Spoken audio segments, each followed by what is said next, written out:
Muchas gracias. Ya estamos grabando. Ahora no silenciado. Sí, tengo José, la comunidad, José Luis Noriega tiene el micrófono. Entonces, Andrés, ¿ves silenciado, por favor, mi micrófono? Sí, lo he cuñado, lo tengo. Perfecto. Sí. Entonces, procedemos ya a... Comenzamos. Estamos en tiempo. Buenas tardes a todos. Bienvenidos de nuevo a un acto del Casino de Madrid en su versión online. Bueno, obligada por las circunstancias. Estaba comprobando que estamos grabando. Obligada por las circunstancias. Pero yo estoy convencido de que este formato tendrá continuidad después, una vez que volvamos al estado natural. Pero bueno, eso ya lo iremos viendo, ¿no? Agradezco la presencia de todos ustedes.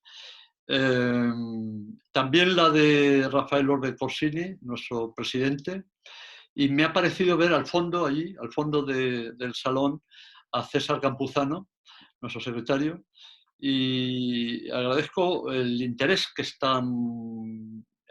y el ánimo que nos están dando. Alerta audio ahora no silencio. Alerta José María Alonso se ha unido a la reunión. Alerta Paco se ha unido a la reunión. Habrá que quitarlo de las alertas esas. Bien. Le agradezco, como decía, el interés y el apoyo que están dando a que se mantengan esas actividades que hacen que se prolongue un poco pues nuestra tradición de reuniones en el casino. Yo, de hecho, ya cuando me preparo para un acto de estos, me descubro pensando que tengo que coger el coche y irme al casino, ¿no? Lo cual quiere decir que psicológicamente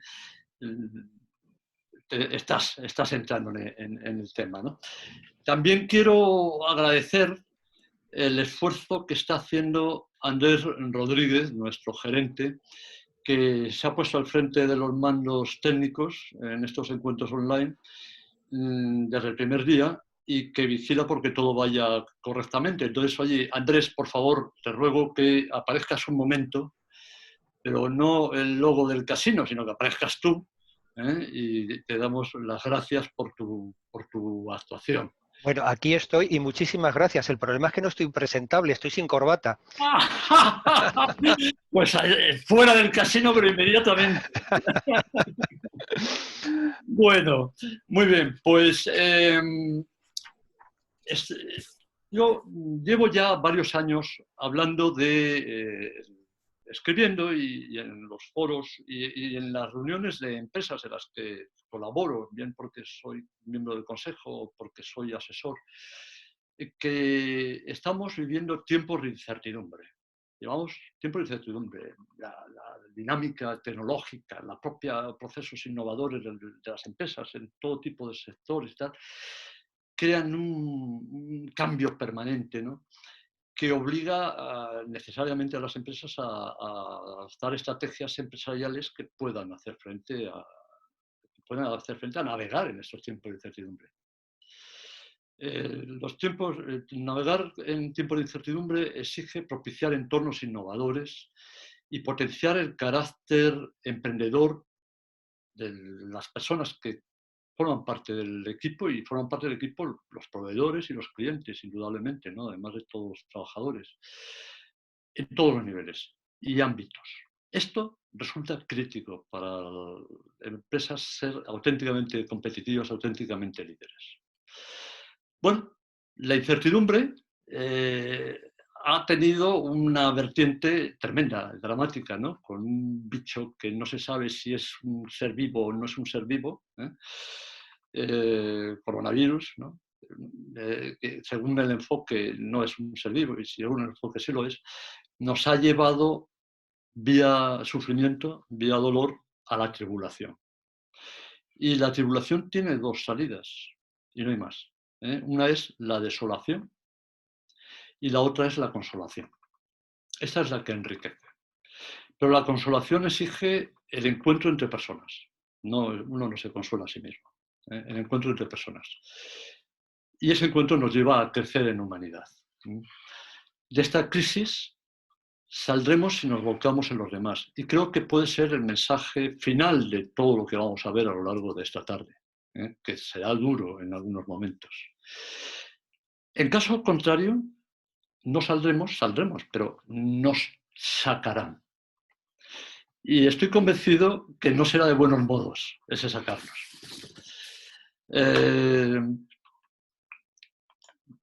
Voy a empezar ya a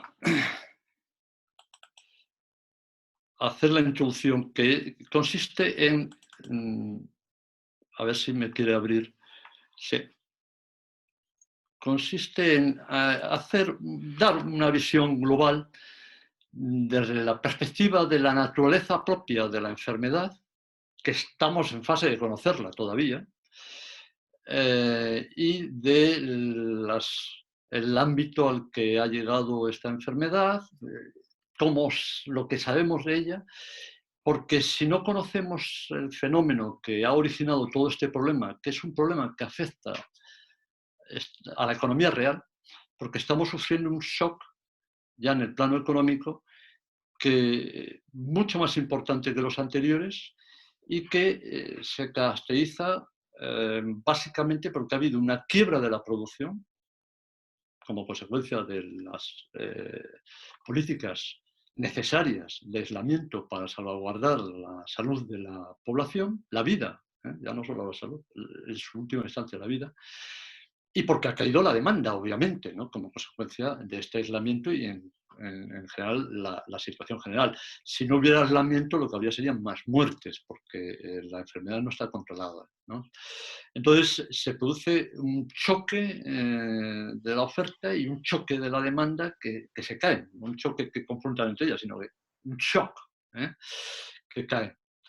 En un país como el nuestro, tremendamente turístico, en el que el sector servicios tiene un peso extraordinario, luego lo veremos con datos concretos. En un país como el nuestro, claro, las consecuencias van a ser superiores, porque somos una economía muy reducida, muy limitada, pero muy abierta y dependemos mucho de nuestro entorno. No solamente vamos a tener que tener en cuenta cuáles son nuestras circunstancias, sino cuáles son las circunstancias de nuestros clientes, aquellos que vienen a vernos, porque tenemos que afrontar los riesgos, hay que medirlos. Primero, que no puedan venir. Segundo, que si quieren venir, ¿a quién dejamos venir si tenemos el problema resuelto nosotros? A cualquiera que venga y al final nos convertimos en un hospital, nuevamente. China mismamente, luego lo veremos más tranquilamente, está volviendo a sufrir un repunte. Esto dentro de la opacidad característica del sistema chino, no digo ya del gobierno chino, sino del sistema chino, ¿no? Hoteles, los restaurantes, el ocio, bueno, los transportes son los más afectados en esta crisis, ¿no?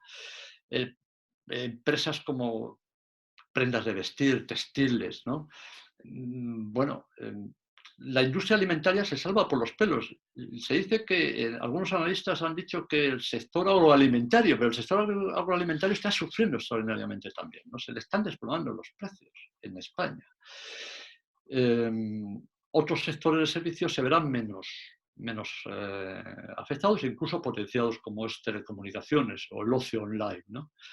Pero la realidad que estamos viviendo en España, nuestro soporte, desgraciadamente, económico, que es muy reducido en cuanto a la estructura de ingresos, va a experimentar un sufrimiento extraordinario. Necesitamos conocer los escenarios más plausibles de la enfermedad para poder planificar estrategias que sean realmente eficaces.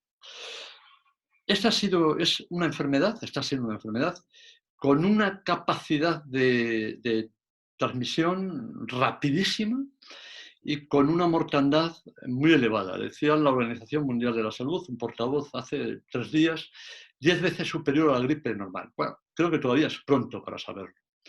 En Estados Unidos, estos son datos. Yo, preparando esta conferencia, he tenido que cambiar todos los días los datos de las escenas que iba a presentar se me quedaban desfasadas, ¿no? Estamos en 1.996.000 datos al día de hoy, 681 casos confirmados. Eso no quiere decir que esos sean los casos existentes, ¿eh? En USA, están el número 1 de casos confirmados con 609.000 personas. Quiero hacer un comentario que creo que es obligado. En Estados Unidos, que han empezado más tarde que en España, en este momento lo tienen en el lado derecho, superior derecho de lo que les estoy mostrando, de la presentación que les estoy dando, test realizados, más de 3 millones de test. Más de 3 millones de test. Este es uno de los elementos críticos de la lucha contra el problema. Y bueno, hay que tener en cuenta que en España todavía se están realizando pocos test y con esto es difícil crear, desarrollar, diseñar una estrategia realmente eficaz.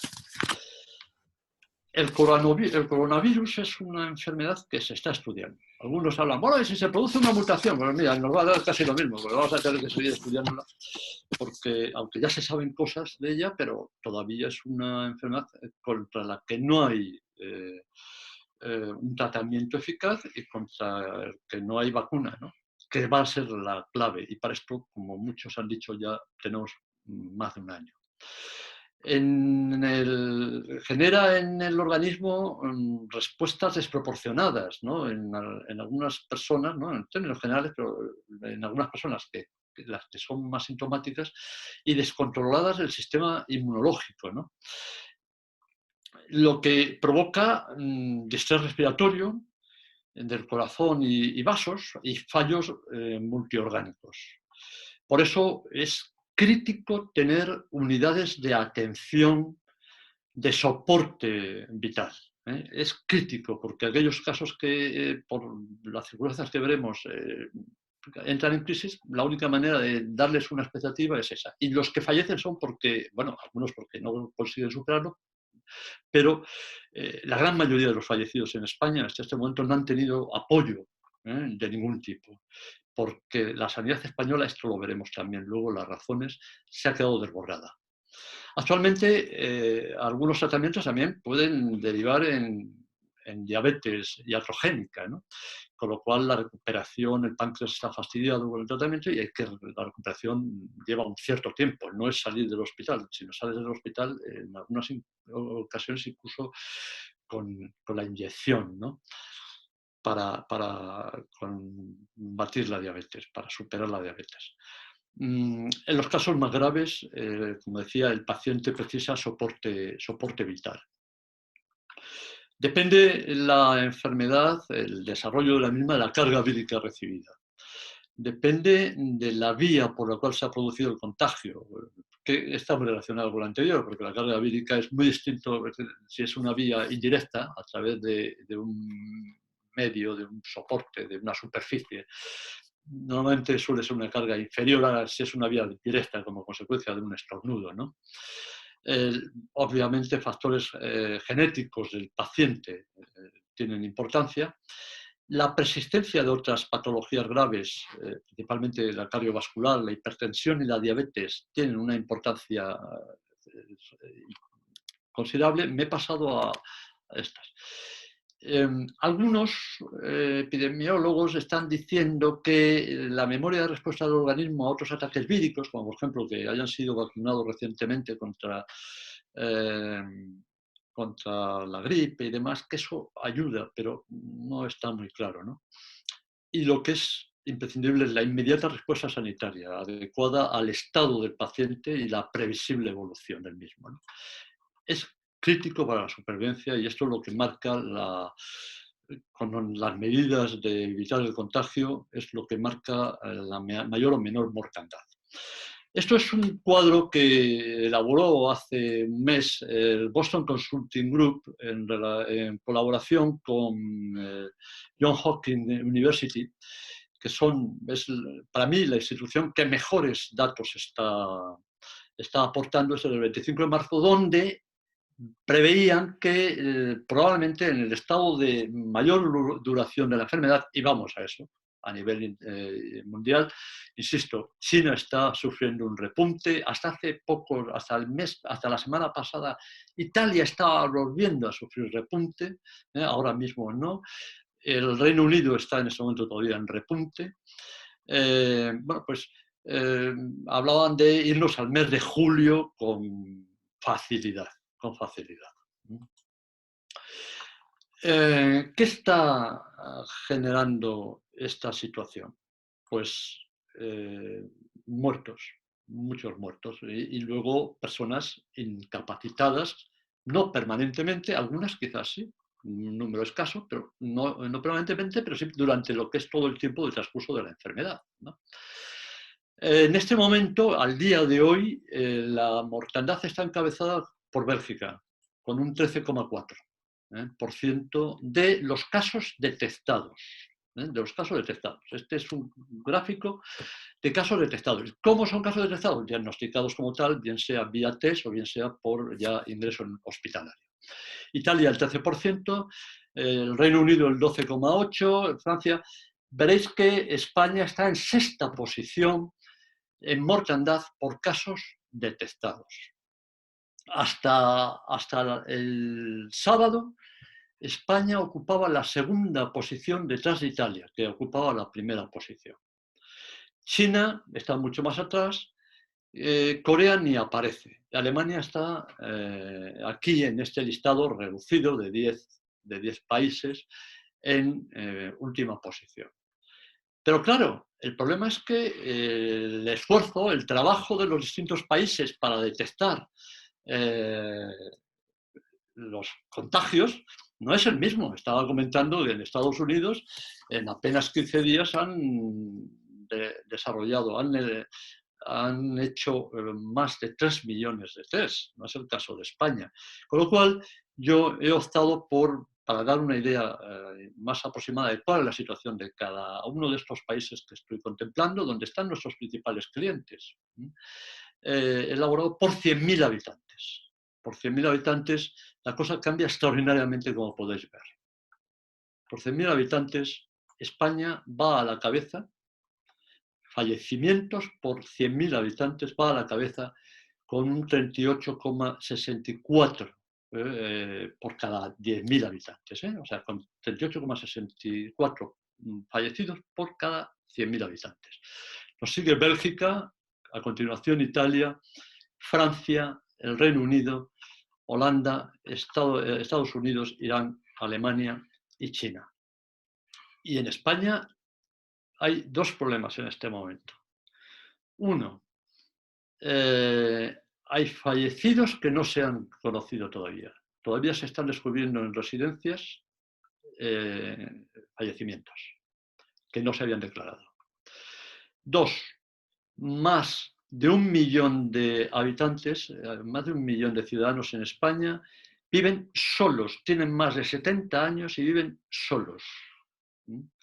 Ahí nos podemos encontrar también con tristes sorpresas más adelante. Alemania, China, Alemania y Corea del Sur. China lo voy a dejar de lado porque no me fío de sus datos. Japón, que no aparece en esa tabla.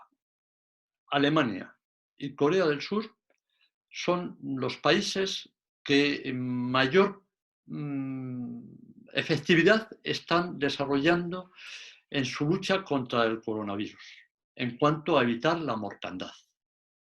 Y esto pues no deja de ser sorprendente, ¿no? ¿Cuál es el secreto de estos países? En la siguiente diapositiva lo vamos a ver. Y tengo que decir que cuestiona extraordinariamente el sistema español. El secreto de la mortandad en Corea, Japón y Alemania es una magnífica sanidad. Nosotros estamos cansados de decir que nuestra sanidad es de las mejores del mundo. Por supuesto, el aislamiento, la detección precoz a través de test, pero en Alemania hay casi medio millón de camas hospitalarias disponibles en todo el país. Lo que se corresponde, para poder hacer la comparativa, porque Alemania tiene 80 y tantos millones de habitantes, con 6 camas por cada 1.000 habitantes. Es la tercera densidad de camas más alta del mundo, curiosamente, detrás de Japón y Corea, que son los otros dos países que tienen la menor mortandad, ¿eh? Por 100.000 habitantes. A modo de comparación, España tiene 3 camas por cada 1.000 habitantes. 3. La mitad de Alemania. Italia tiene 2,6. Gran Bretaña tiene 2,1. Alemania es líder también en Europa ya en camas UCI, que son críticas para esta enfermedad, con casi 34 camas por cada 100.000 habitantes. España tiene 10. 10 camas por cada 100.000 habitantes. No es que tengamos menos camas porque tenemos menos habitantes, es que tenemos menos camas por el mismo número de habitantes. Alemania tiene alrededor de 20.000 ventiladores. Para que sirva de referencia, los tiene porque los tenía. Para que sirva de referencia, en Francia solo hay 5.000. En España no hay datos disponibles públicos. No he sido capaz de encontrarlos. ¿Qué pone esto de manifiesto? Pues que las administraciones españolas han actuado lentas y de manera incompetente actualmente, pero llevamos años en los cuales se ha estado actuando en contra del sistema de sanidad, a pesar de lo que se dice de que el porcentaje de inversión ha seguido manteniéndose o ha ido subiendo. Bueno, ha ido subiendo, pero no ha ido subiendo eficazmente. Quizás ha ido subiendo porque se han ido pagando más el incremento de los salarios. Quizás ha ido subiendo por otros conceptos. Pero la realidad es que el sistema sanitario español no ha hecho crisis como si fuera el sistema de Nigeria, ¿verdad? Pero tiene una crisis importante. Y esto se ha transformado, la incompetencia de unos y la incapacidad de los otros ha generado muertos. Y sigue generando muertos, en menor medida en la medida en que el sistema, es decir, los casos ya son capaces de ser asumidos por el sistema, en que el sistema es capaz de absorber los casos más graves, ¿no? Pero si se produjera un pequeño repunte en cualquier momento, y este es un virus incontrolable y en China se está volviendo a producir un repunte, volverían a esos casos, lo cual quiere decir que, como en la pequeña tertulia que teníamos unos momentos antes de empezar, ha habido un cambio de impresiones, la guardia en cuanto a las medidas de aislamiento no se pueden bajar, porque volveríamos a la situación dramática, porque la situación estructural. El otro día oía a una señora que vende pisos, no tengo nada en contra de las personas que venden pisos, me parecen dignísimas, hablando de que esta no era una crisis estructural, que era una crisis coyuntural. Bueno, lo habrá aprendido en algún manual. Tenemos un problema de estructuras que han sido incapaces de hacer frente con solvencia a esta crisis. Estructuras. Y esto cuesta tiempo arreglarlo. Entonces, ¿qué quiere decir? Que las medidas de control se van a prolongar bastante en el tiempo. Pero no solamente vamos a estar a expensas de nuestra situación, sino también de nuestros clientes. Esto tan solo es una idea para que se vea. La semana pasada había 2 niños menores de 2 años fallecidos. Hoy hay 4. No es una gran cantidad, ¿verdad? Pero para que vea que afecta a todo el mundo. No hay fallecimientos en el segmento entre 2 y 14 años, singularmente, ¿no? Aunque ha habido casos graves de ingreso en UCI, ¿no? Y luego, pues entre 15 y 29 años, 14 fallecidos, 22 entre 30 y 39, que afecta a personas sanas también, ¿no? Modelos de proyección... antes de pasar a los modelos de proyección económica, se ha hablado de dualismo entre cuidar la salud, cuidar la vida o la economía. No, es lo mismo, es exactamente lo mismo. Ese dualismo no existe. Cuidar a la población, la salud de la población, la vida de la población pasa por cuidar la economía y viceversa. Es un problema de adoptar las medidas adecuadas, es cuestión de adoptar las medidas, las políticas adecuadas.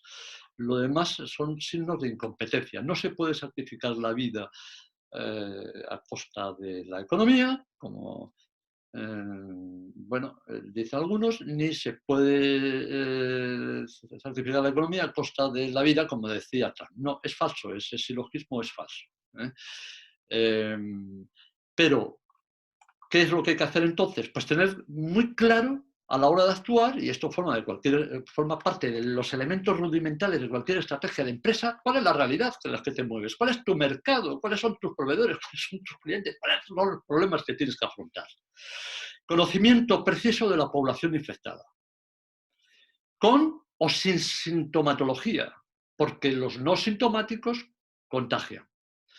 De la población inmune, porque son instrumentos fantásticos, son los que pueden salir a la calle, pueden incorporarse a los puestos de trabajo, pueden empezar a trabajar tranquilamente en muchos campos. Y es crítico saber quiénes son esta población inmune. Y hay que saberlo, hay que conocerlo. Existen los instrumentos adecuados. Y la población no expuesta nos quedaría, que es la resultante de las anteriores, que es una operación que puede peligrar en sucesivas oleadas. Test, ¿no? Es la crítica. Aislamiento domiciliario de algunos pacientes, ingreso hospitalario de contagiados de riesgos graves, protección máxima de profesionales más expuestos, como los médicos, para que puedan seguir trabajando. Somos el país con mayor porcentaje, no en números absolutos, que eso es un dato que no he comprobado, pero sí el mayor porcentaje de sanitarios que han caído enfermos. Protección máxima, prevención preventiva de las relaciones sociales, con mascarillas, guantes, y equipamiento sanitario hospitalario suficiente y adecuado. Test, y entraremos en, bueno, test masivos de infectación y anticuerpos, los IgM y los IgC, test de diagnóstico, los PCRs, y entraremos en un tema crítico, pero que no hay más remedio, que son los controles monitorizados de autodiagnóstico, de aislamiento de la población y la trazabilidad, los estudios de trazabilidad de desplazamientos y contactos de riesgo. Eso quiere decir que vamos a ser, como en China, como ya en otros países, como en Corea, como en otros países, personas controladas. Estamos en un estado de excepción y se justifica por la razón de la salud de la vida. Pero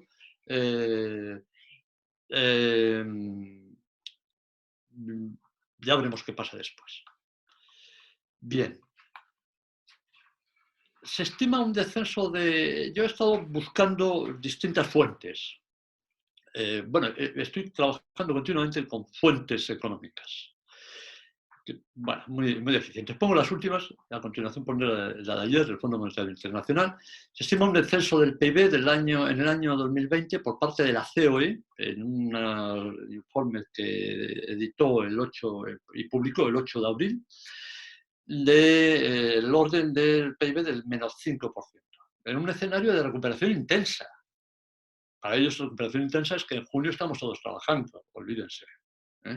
Si no, dice que podría caer más y podría superar la caída del 9%. Sí. Paul Krugman, Premio Nobel de Economía, en una declaración el 6 de abril, en un artículo publicado en el New York Times, que estaba limitando a Estados Unidos, decía que nuestra última crisis económica, que fue del 6% en relación con su tendencia a largo plazo, bueno, que se contrajo un 6%, ¿no? Y la tasa de desempleo aumentó 5 puntos porcentuales. Bueno, él dice, estamos viviendo una depresión de 3 a 5 veces más profunda. Luego daba algunos datos que no los pongo por no cansar. Y bueno, Pricewaterhouse, no sé, tenía que haberlo quitado. Bueno, decía que vamos a caer en el PIB, así andan algunos, por debajo del 1%. Bien.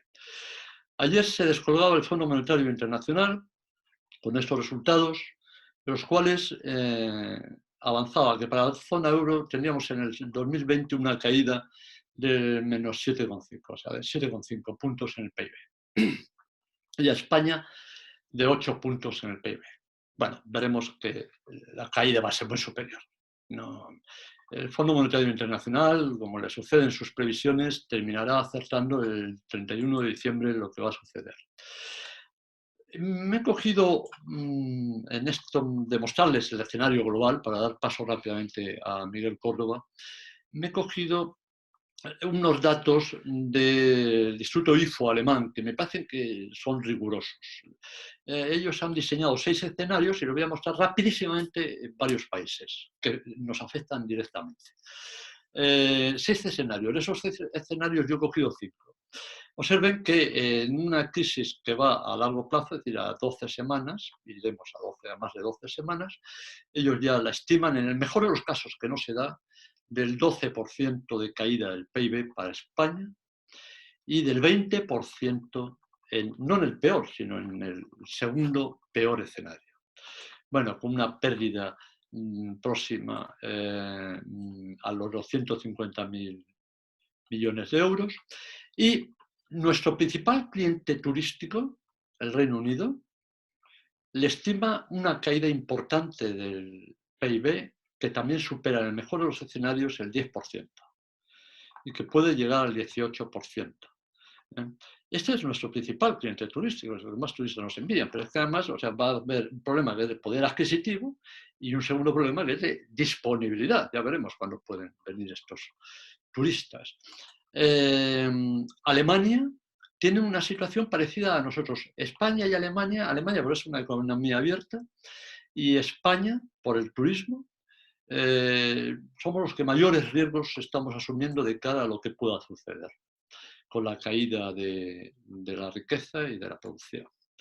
Italia presenta también un escenario, como pueden ver, importante, con unas caídas importantes. En cualquier caso superan el 10%, todas ellas. Francia, estamos en una situación similar, puede rozar el 9% en el mejor de los escenarios, que probablemente no se produzcan, y llegar al 18%. Bueno, solo como comentario, los Estados Unidos, China, Japón, Alemania, el Reino Unido, Francia e Italia juntos representan el 60% de la actividad económica mundial, medida en Producto Interior Bruto. El 65% de la producción industrial global y el 41% de las exportaciones mundiales. Es decir, esto va a afectar absolutamente a todo el mundo.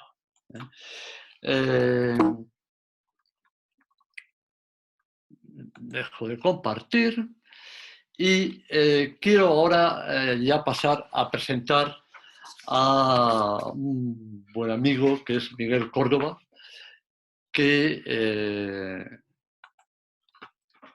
Miguel Córdoba Bueno comenzó su actividad profesional en 1972 en el antiguo Banco de Bilbao y allí siguió en todas las sucesivas transformaciones, absorciones, hasta el 2000, es decir, lo ha vivido todo hasta el BBVA. Vivió todas las fusiones y la verdad es que, luego verán, su valía hizo que en una situación de estrés y de tensión saliera reforzado y ocupando cargos de alta dirección. Es experto en análisis de mercados financieros. Posteriormente, en el año 2000, ocupó la dirección financiera de varias multinacionales hasta el 2006, fecha en la que optó por dedicarse a la consultoría independiente y a intensificar su trabajo docente en la universidad, que es una vocación que tiene, lo cual pone de manifiesto su enorme paciencia, porque los jóvenes de hoy en día son complicadísimos, lo sé por experiencia, no por mis hijos, sino por las clases que he dado, que me han hecho abandonar el mundo docente. Profesor universitario, ha desarrollado desde el año 1990 su actividad en la Universidad Complutense, en Carlos III y actualmente en la San Pablo CEU. Doctor en Ciencias Económicas y Empresariales y doctor en Ciencias Matemáticas. Tiene numerosísimas publicaciones en español, en inglés y en francés, y cerca de 50 libros publicados. Los dos últimos de ellos, uno de los cuales los publicó, los dos últimos en el 2018, uno de los cuales tuve el honor de leer antes de su publicación, pero me lo envió. Es un trabajo magnífico de investigación deductiva de historia, ¿no?, que abarca la historia de los productos financieros desde el neolítico hasta nuestros tiempos, ¿no? Persona apasionada, es independiente, con un envidiable rigor intelectual, lo que hace que no suavice sus conclusiones. Persona generosa, buen amigo de sus amigos, un extraordinario amigo, ¿no? Que demuestra esa amistad con hechos. Yo al menos me honro en contar con su amistad y lo muestra con afecto, con hechos, que es la mejor manera de mostrar los afectos. Pues, Miguel, si te parece, activa por favor tu micrófono y tu pantalla y tienes la palabra. Bueno, muchas gracias, José. Encantado de estar con todos vosotros y bueno, yo creo que José se ha excedido, yo realmente creo que me siento un poco apabullado, pero bueno, vamos a ver, yo lo que creo que aquí, que es a lo mejor lo importante, yo voy a hablaros del tema económico, bueno, pues de cómo veo esto, porque al final el problema que tenemos yo creo que no es solo un problema estático y que va a futuro, nos viene de atrás, llevamos 2 décadas prácticamente perdidas, no sé, la etapa Zapatero, Rajoy y Sánchez ha sido realmente mala en cuanto a planificación económica y bueno, pues al final lo que tenemos que tener en cuenta es que esto es casi la puntilla. Esto nos da pues nos hace un planteamiento que nos va a ser muy difícil. Bueno, le he llamado cómo salir de Playa Omaha porque evidentemente esto es como el día D. Tenemos el día D, estamos ahora y nos hemos metido ahí en una playa que nos están dando por todos los sitios. Claro, hay unos antecedentes que se pueden ver en la siguiente diapositiva que al final, bueno, pues hemos de ser realistas de lo que ha estado ocurriendo aquí. Es decir, bueno, pues hemos permitido que el país nuestro se desindustrialice. O sea, hace 25 años el PIB representaba un 35% en industria y ahora es un 16%. Es que nos hemos quedado nada, en nada.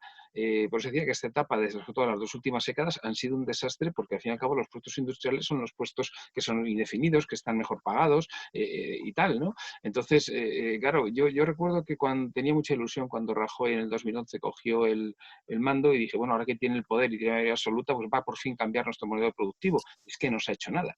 Llevamos 2 décadas que vivimos del ladrillo y del turismo. Y eso es de lo más volátil, porque lógicamente el ladrillo se construía sin saber quién te iba a comprar. Y claro, al final se construyeron 700.000 casas al año cuando había demanda por 150.000. Pues evidentemente fue un desastre. Y en el caso del turismo, pues se ha incrementado un 50% en los últimos años, pero bueno, pues porque la gente ha dejado de ir por los problemas que hay en Egipto, en Turquía, en Túnez y demás, pero eso no significa que vaya que no vaya a volver a esos sitios.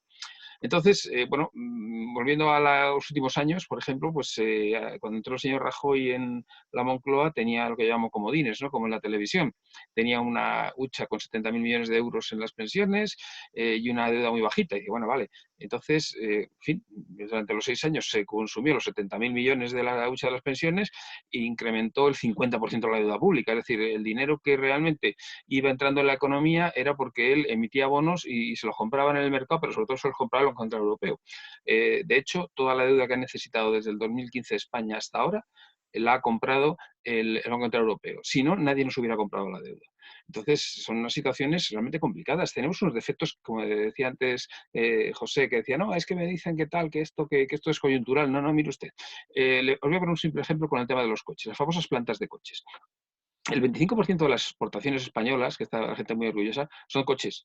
Pero son coches que se ensamblan en España. Aquí no tenemos patentes, ni tenemos marcas propias, ni nada. ¿Por qué las multinacionales ensamblan coches en España? Porque no es barata. Siempre ha sido barata. Entonces, por eso lo hacen. Los salarios fuera de España, como se puede ver en la siguiente diapositiva, pues bueno, pues es que los salarios en España son la mitad que en otros países europeos. El español medio gana 26.000 euros al año, el danés 55.000, el alemán casi 50.000, el francés casi 40.000. Claro, esa gente sí se puede venir de vacaciones, porque encima España es un país barato y para ellos pues les viene de maravilla y tienen renta disponible. Nosotros no tenemos. Luego, bueno, el tema del déficit público. El tema del déficit público, hemos sido el peor país durante años de la Unión Europea. El único que estaba en el protocolo de déficit excesivo, el único que tenía el déficit primario, que como sabéis es el déficit sin tener en cuenta todo lo que pagamos por deuda pública. Entonces, claro, a mí que me digan que de hace 4 o 5 años Grecia tenía unas cuentas mejores que España, pues yo es que no puedo comprender por qué nuestros políticos sacan el pecho y dicen, qué bien lo hemos hecho. Oiga, mire usted, perdone, estamos como estamos, ¿no? Al final dice, no, mira, hemos hecho, ya solo hay 3,5 millones de parados. Oiga, perdone, 3,5 millones de parados registrados. ¿Cuántos más habrá? y cuántos, en vez de, una vez que estaban parados, lo que han hecho ha sido hacer lo posible por jubilarse y han pasado simplemente a recibir una pensión. O sea, realmente el modelo productivo español no ha funcionado. Se han quedado puestos pues, para camareros, Kelly, dependientes de comercio de playa, etcétera, y eso es lo que nos va a pasar ahora, el problema que tenemos, ¿no? Luego, ya no digamos las pensiones. Tenemos un agujero actualmente de 18.000 millones de euros anuales. En una situación en la que tenemos poquísimos jubilados. No hay nada más que un 13% de jubilados, 6 millones y medio. De los 9 y pico de pensionistas, los que son jubilados puramente son solo 6 y medio. Si hacéis un ratio de 6 y medio sobre 47 millones, es un 13%. ¿Jubilados solo tenemos el 13% de la gente? No. Pero es que estos jubilados vienen básicamente de la época de Franco, en que solo trabajaban los hombres. Entre 1995 y 2005 se incorporaron a trabajar 5,2 millones de mujeres nuevas. Pasaron de 3 a 8,2 millones. Y se van a jubilar entre 2028 y 2035, más o menos, esas mujeres. Se supondrá un extra para la seguridad social que casi duplicará sus gastos. Y pasaremos a tener, pues eso, lo que tenemos que tener, 13 millones de jubilados, que sería un 26% de ratio, que jubilados sean el 26% de la población es lo normal. O sea, vivimos en una situación que estamos muy mal económicamente y encima tenemos que tener en cuenta que lo peor está por venir. En la siguiente diapositiva podemos continuar ya con un poco la estructura del Producto Interior Bruto. O sea, el Producto Interior Bruto, como os he dicho, la agricultura es un 2 y pico %, eso es muy poquita cosa. La industria es un 14,30, que más impuestos nos da el 16, porque los impuestos están abajo. Luego la construcción, pues es un 6%. Pero tener en cuenta una cosa, mira, actividades inmobiliarias es un 10,49. 10,49 de inmobiliario más 5,90 de construcción y luego más los impuestos, porque pensamos que ahora ya el tema de construcción inmobiliaria y tal, no, pues mire usted, estamos hablando del 18% más o menos del PIB. O sea que el tema del ladrillo sigue siendo muy importante, ¿eh? Y eso yo creo que va a tener un cierto parón en la situación en la que vamos a estar. Y luego tenemos el gran problema, comercio, transporte y hostelería. Ahí está donde todo el tema del turismo y todas esas cosas. 21,59 más impuestos va a ser un 24% del PIB. Vamos, que vayamos a perder la mitad, no me lo quita nadie este año. Y eso es una bajada solo por eso del 12% del PIB. O sea, este año ya hemos perdido varios meses, además los meses de sol, pues esto, de primavera, que la gente se mueve mucho, etcétera. Nos vamos a ir a junio o a julio y vamos a ver si la gente tiene ganas. Y desde luego los alemanes y británicos, como ha dicho José, pues no creo que les apetezca en ese viaje. A lo mejor se van pues eso, a sus playas, o están los ingleses en Brighton, los alemanes se van ahí al norte, al Mar del Norte y ya está. O se quedan simplemente en casa o en una zona rural. No creo que les apetezca mucho después del tsunami que vamos a tener, ¿no? Entonces, los servicios al final, 67,87 más impuestos, nos vamos a un 70 y tantos %. En una economía de servicios, un 70 y tantos % es de las que más puede sufrir. Los alemanes tienen su cuenca del Ruhr, su producción y tal, y no tienen, y van a salir mucho más rápido. Nosotros nos va a costar, este año yo casi le doy por perdido en temas de turismo, de comercio. Los bares y restaurantes va a ser lo último que se abra. Y imaginar, y ya sabéis que España es un país con 24.000 bares y tropecientos mil restaurantes, es decir, de los cuales vive mucha gente. Entonces, bueno, verdad, van a ser muchos meses perdidos y muchos puntos del PIB. En la siguiente filmina, en la siguiente diapositiva, al final, no, la siguiente, por favor. Eso es. En el siguiente vemos en la renta disponible cómo funciona esto. Vamos a ver, la remuneración de los asalariados más o menos es un 40 y tantos % ¿no? del PIB, mientras que lo de las empresas pues, es otro 42 %. Digamos que la renta, la mitad nos viene de las empresas, la mitad de los asalariados. Luego están los impuestos, obviamente, que son un 10,52 %. Entonces, al final, una de las cosas que tenemos que ver de dónde venimos es de que el tema de la remuneración de asalariados ha estado bajando su peso en el PIB por el tema de pues, todo el tema de la austeridad, la devaluación interna y todo eso que ha pasado desde la época de Rajoy, ¿no? Entonces, realmente los salarios han bajado, se han congelado o han disminuido directamente, ¿no? A raíz de la reforma laboral, la verdad es que no fue mala, de hecho yo creo que el 80% de la reforma laboral era adecuada para la economía española, que era muy rígida, pero hicieron algo muy mal, que permitieron despedir a los padres para contratar a los hijos. Los padres cobraban 30.000 al año, los hijos les contrataban por 10.000, las empresas. Y eso, lógicamente, ha sido un golpe fatídico para la renta disponible de la gente, ¿no? Y eso ha hecho que disminuya el tema de los salarios, ¿no? En el peso de la renta disponible. En la siguiente filmina podemos ver un poco algunas, vamos a hacer hipótesis aquí es difícil porque esto es un fenómeno nuevo y casi lo único que nos sirve de referencia es lo ocurrido pues en las grandes conflagraciones del siglo XX, porque al final esto es un parón, de acuerdo que va a tardar menos y que al fin y al cabo se nos recuperaremos a lo mejor en 1 año, 2 años, ya veremos, ¿no? Pero no sé, como mera anécdota. Inglaterra en la Segunda Guerra Mundial no fue destruida, simplemente bombardeó Hitler el sureste, la zona de Londres, Southampton y tal, esa zona de ahí y ya está. El resto, su capacidad productiva no fue destruida. Bueno, pues desde 1945 hasta 1954 los ingleses estuvieron con cartilla de racionamiento. 9 años después, en 1954, seguían con cartilla de racionamiento. En 1950 los franceses llevaban zapatos con suela de madera, porque no tenía el país dinero suficiente para importar caucho. Entonces, cuando a mí me dicen, no, esto es una salida en forma de V, o los de PVC que dicen la tontería de que menos 1%, mire usted, ya he puesto al becario a hacer el informe, o sea, por favor, un poco de respeto. Vamos a estar meses sin actividad. Jamás se había producido un parón como este, porque incluso en época de guerra se sigue produciendo, aunque sean armas, pero las empresas siguen funcionando, sigue habiendo salarios, sigue habiendo cosas. Aquí estamos hablando de que nos han metido en casa confinados y se acabó. Y aquí no se produce, aquí no se hace nada. Entonces, ¿qué expectativas creo yo que puede haber? Mira, en comercio he puesto casi un 48% de bajada porque de verdad van a ser varios meses de parón absoluto y luego otros meses de que se funcionará a ratos, a pedales, un poquito nada más. Bueno, la agricultura necesariamente bajará también, no mucho, he puesto un 15%, pero también es lógico porque al final la renta disponible de los demás países, somos un país exportador de temas agrícolas y ganaderos, yo creo que las exportaciones van a bajar. En cuanto a la industria, pues 24%, me imagino que si estamos 3 meses parados y luego ya veremos cómo tiramos, pues también va a funcionar. Ten en cuenta que las exportaciones de coches también se van a parar. Entonces, el tema de fabricación de coches que está en industria se va a ralentizar bastante, con lo cual creo que un 24% es una variación razonable. Luego estamos en los temas ya de comercio.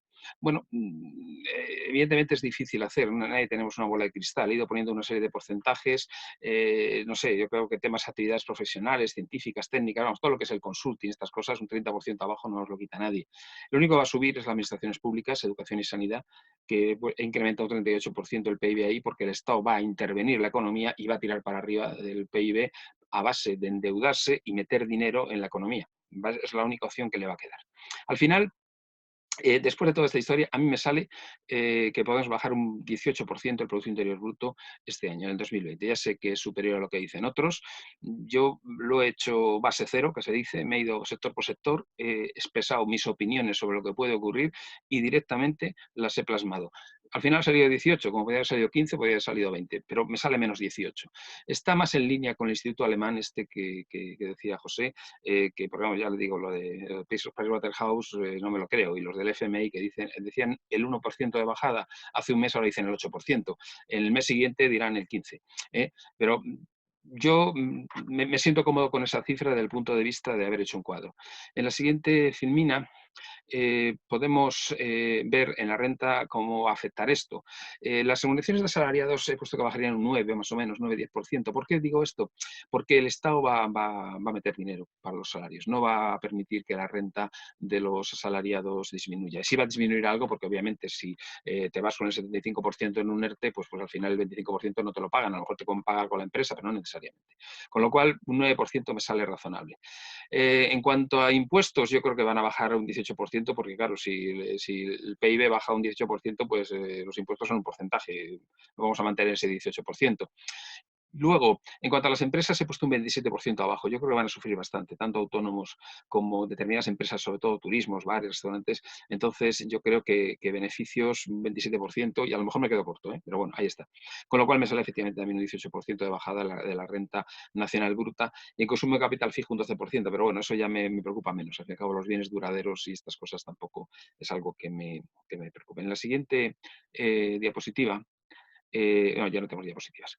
O sí, no, vamos a ver. Bueno, simplemente para acabar ya, comentaros, bueno, oye, pues que realmente a lo mejor se me puede tachar de pesimista, pero os aseguro que no me he planteado como hacen estos chiquitos jóvenes que hacen informes de consulta, ¿no? Que al final en el Excel ponen en la última hoja que van a subir las ventas muchísimo. Simplemente me he puesto a hacer cálculos por sectores y al final he sumado y me ha salido un menos 18. Sinceramente espero equivocarme, pero a mí me extrañaría que no hubiera entre 1 millón y 2 millones más de parados al 31 de diciembre de este año. Y luego 2021 difícil, pero subiendo, claro, obviamente no vamos a seguir bajando, con dificultad. Y 2022, en función de cómo vayan las locomotoras europeas, cómo vaya Estados Unidos y cómo vaya China, a lo mejor empezamos ya a respirar y volver un poco a los niveles anteriores. Muy bien. Miguel, fíjate lo que estabas comentando, el peso del sector inmobiliario.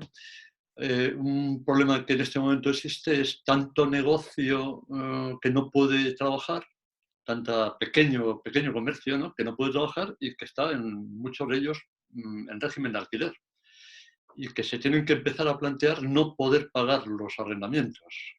Porque es que vas viendo la cadena, cómo va. Bueno, ya veremos qué pasa con eso, ¿no? Porque además yo creo que lo pueden defender en un momento dado, aunque no es culpa del propietario del inmueble, ¿no? Si te parece, bueno, hay una pequeña introducción que hago por darle paso a Fernando Pavón por solo un tema, que vale la pena. Yo sé que tú eres mucho más escéptico que yo, ¿no? Y además, las personas que estáis asistiendo a este coloquio, en el que rápidamente después de Fernando también participaréis, lo vais a comprobar. Tenemos una entrañable amistad, un serio respeto y discutimos, ¿no? Porque hay matices en los que no estamos de acuerdo, ¿no? Pero el paradigma de la banca, como el paradigma de las grandes corporaciones, tiene que cambiar. Tiene que cambiar. Estas instituciones tienen que empezar a plantearse de verdad dar valor añadido a los clientes. Y sus clientes son en una gran medida, por supuesto, los particulares, pero pequeñas, medianas empresas y autónomos, especialmente el sector financiero, ¿no? Y tiene que cambiar. Y tiene que cambiar no solamente dando dinero, sino dando otro tipo de prestaciones, como puede ser información, asesoramiento, orientación, para ayudar a tratar de hacer lo más posible. ¿Tendrán instrumentos? Luego ya veremos si tienen deseos y ánimo, ¿no? ¿Tendrán instrumentos? Pues para eso le hemos pedido a Fernando Pavón, que estará por ahí, que haga una rápida intervención. Fernando es doctor en ingeniero informático, MBA en dirección de empresa, y es CEO y fundador de Ganco, sociedad pionera en España en el desarrollo de inteligencia artificial. Desde el año 2000 está tratando de llevar a diferentes sectores las técnicas de la inteligencia artificial, como la energía, las telecomunicaciones, la seguridad, la salud, sectores de gran consumo, la banca, ¿no?, la salud. Primero, tuvo una primera etapa que la mantiene, que desarrollaba modelos predictivos y desarrolla modelos predictivos y de detección automática de comportamientos, y últimamente está dando la batalla en la optimización de acciones tácticas en las empresas, buscando el impacto real medible en el negocio, ¿no?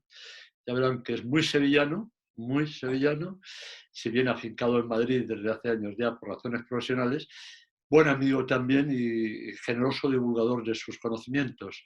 Fernando, tomas la palabra. Sí, buenas tardes, muchas gracias, José, ¿no? Y a todos los asistentes. Y voy a hacer una breve presentación de una parte más técnica, ¿no? En un lenguaje, por supuesto, que no sea técnico, que se pueda entender, para ver precisamente lo que estaba diciendo José en cómo el banco puede ayudar a sus clientes. Y no ayudándole, dándole mucha financiación, que al final son créditos que hay que devolver, sino también aprovechando una de las cosas que el banco mejor custodian y que más tiene, que es datos, información, referencias, ¿no? En las cuales conoce a sus clientes y los clientes de sus clientes y sabe muy bien pues qué es lo que están comprando, dónde se están moviendo, etcétera, ¿no? Y de eso hay muchísimos ejemplos. Por ejemplo, el monitorizar a las personas, la red de TPVs con las cuales nosotros hacemos los pagos y cada vez más con dinero electrónico, con medios de pago, está viendo perfectamente dónde las personas se están moviendo, dónde están comprando, qué están comprando, etcétera, ¿no? Creo que podéis ver la presentación que estáis viendo en mi pantalla. Sí, Sí, perfecto. Perfecto, ¿no? Entonces, Pues lo primero que hay que tener, pues como también se ha dicho antes, es interés, que el banco muestre interés. Nosotros hemos trabajado pues Santander, hemos trabajado también algo en el antiguo Popular y ahora más intensamente en Bankia. Y en Bankia sí se ve un cierto movimiento, ¿no? Una cierta inquietud. Entonces, en una entrevista de la semana pasada o de hace 2 semanas, uno de los directivos, pues yo decía que ponían el foco en tener especial cuidado, ¿no? O promover y cuidar lo que son las pequeñas empresas y los autónomos. Tienen claro que ahí es donde está nuestro modelo productivo, ¿no? Muchas veces parece que nos vamos más a las grandes corporaciones y que las ayudas y el I+D y todo lo demás, pues se está dando a las grandes consultoras y a las grandes tecnológicas y nos olvidamos de cuál es la realidad del país. Antes de ver un poco cuáles son las soluciones que estamos implantando, pues ver qué es lo que hacemos. En Ganco, ¿no? En nuestra empresa, pues llevamos trabajando muchos años en inteligencia artificial, creamos soluciones basadas en inteligencia artificial y tenemos muchísimo cuidado en aunar 3 puntos. El primer punto son los datos, evidentemente, el Big Data. Hace años, pues ahí teníamos el interés y había ahí una especie de síndrome de Diógenes digital, ¿no? Se guardaba todo. No se sabía por qué, pero se guardaba todo. A partir de ahí, pues hay que explotar la información. Fundamentalmente se empezó con modelos predictivos. Y hace un par de años nosotros vimos que hubo un congreso en Estados Unidos donde puso de relevancia una cosa muy importante para la inteligencia artificial, que es lo que se llamaba la optimización. Muy bien, yo tengo mis datos, yo tengo mis modelos predictivos, pero yo tengo que actuar, hacer algo. Y además hacer algo con sentido y optimizando medidas del negocio, que impacten y puedan medirse en el negocio. Y todo esto es una rueda. Yo actúo, modifico una realidad, esa realidad me llega a través de los datos, predigo hacia dónde voy y actúo para llevar mi sistema, esas empresas, esas pymes, esos autónomos, a unas zonas estables donde me generen valor, donde ellas puedan crecer, etcétera, etcétera. Todo eso, si lo vemos en un gráfico, que algunas veces lo ponemos en un esquema, pues en la parte superior, ¿no? Vemos aquí modelos predictivos, entrada de datos y voy a hacer unas predicciones. Esas predicciones van a chocar contra una realidad, eso va a provocar unos errores, unas estimaciones más o menos acertadas y ahora empieza de verdad a tomar las acciones, ¿no? Aquí es donde vemos el valor mayor. Tomar acciones que tengan en cuenta 3 cosas. Los objetivos de la empresa, o si es de mi cliente, de las pymes, los costes asociados a las palancas que yo tengo para actuar y las restricciones que no me puedo saltar. A partir de ahí, se van a decidir unas acciones recomendadas que van a ser implementadas en mayor o menor medida en la empresa, ya sea de una manera automática o de una manera, dijéramos que tiene que haber un gestor o un responsable que la lleve a cabo, y se va a medir unos resultados. Y eso va a volver a alimentar el sistema. Entonces tenemos, por un lado, la alimentación del impacto que ha tenido las acciones que se han implementado realmente, y por otro lado, cuáles son las predicciones que se están realizando y los errores que se están cometiendo. Y todo eso en un continuo. Entonces necesitamos tener una planificación estratégica donde se definan perfectamente los objetivos, las palancas que tengo, los costes de esas palancas para llegar a esos objetivos y cuáles son las restricciones regulatorias o de cualquier otro tipo que no puedo saltarme. Y todo eso cada vez con más velocidad. Al final me gusta poner algún ejemplo antes de ver números que nos podamos un poco situar, ¿no? Entonces, el caso típico de los coches. Yo que tengo que conducir el coche, tengo el mecanismo y a partir de ahí pues tengo la ruta trazada, la carretera, veo que vienen curvas, puedo trazar la ruta óptima para esa curva, predecir cuál tiene que ser la velocidad del coche para tomar la ruta en este trazo gordo azul, pero de repente aparece la placa de hielo. En este caso no es una placa de hielo, es una placa de hielo importantísima, el COVID-19, ¿no? Entonces ahí hay que tomar decisiones rápidamente para no irnos fuera de la carretera.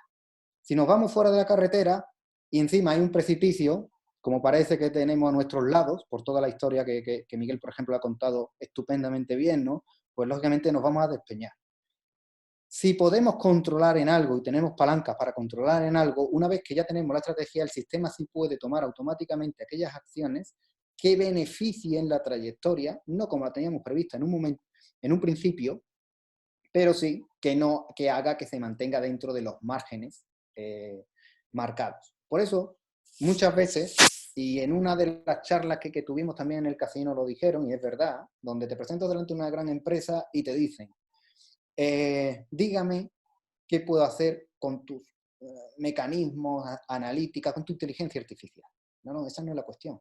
La inteligencia artificial o en general cualquier software no va a solucionar los problemas estructurales que se tengan. La falta de dirección, la falta de objetivos en la empresa, etc.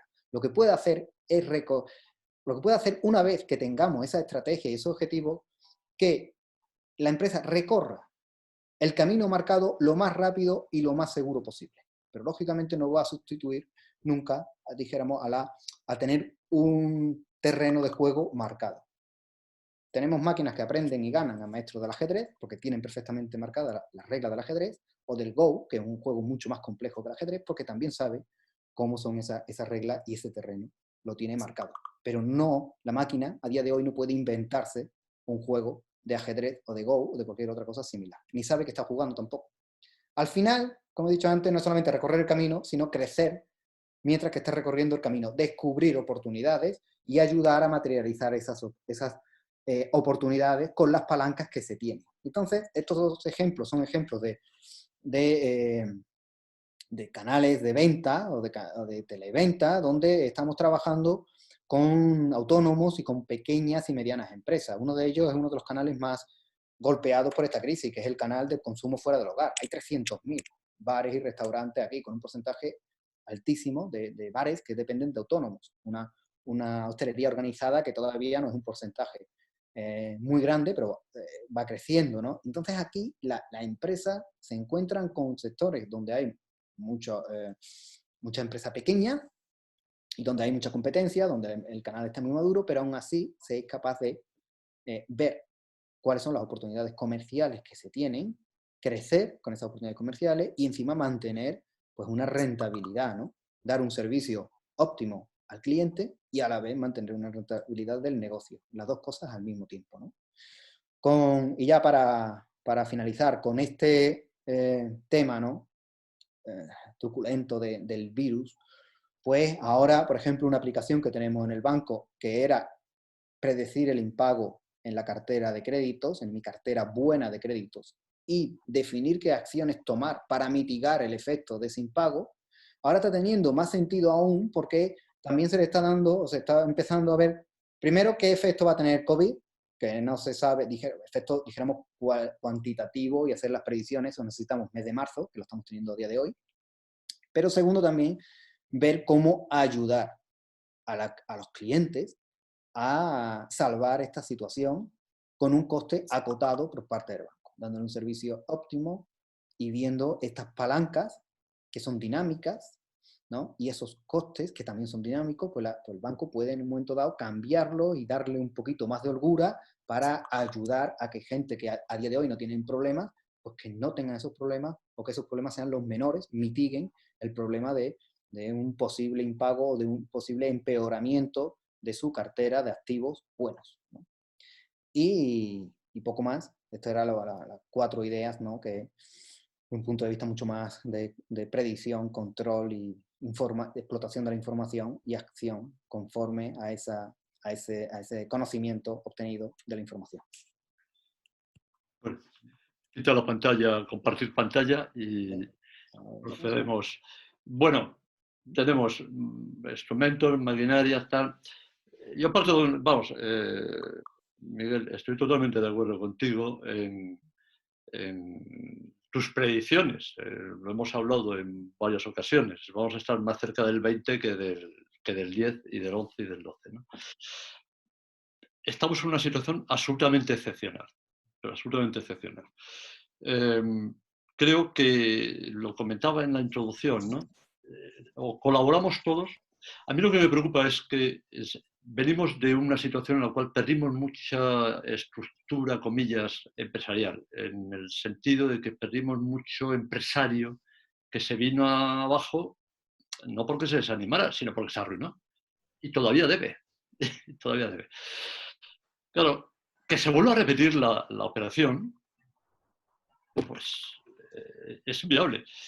Y no digo para resolver el problema, sino para aliviar el problema vamos a necesitar el esfuerzo de todos. Yo he comentado contigo, con Miguel, un tema que a ti te pone un poco los pelos de punta. que es el de ir a producir comas inducidos empresariales.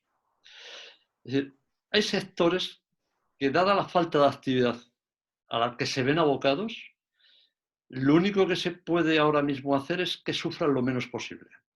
Y para que sufran lo menos posible es suspender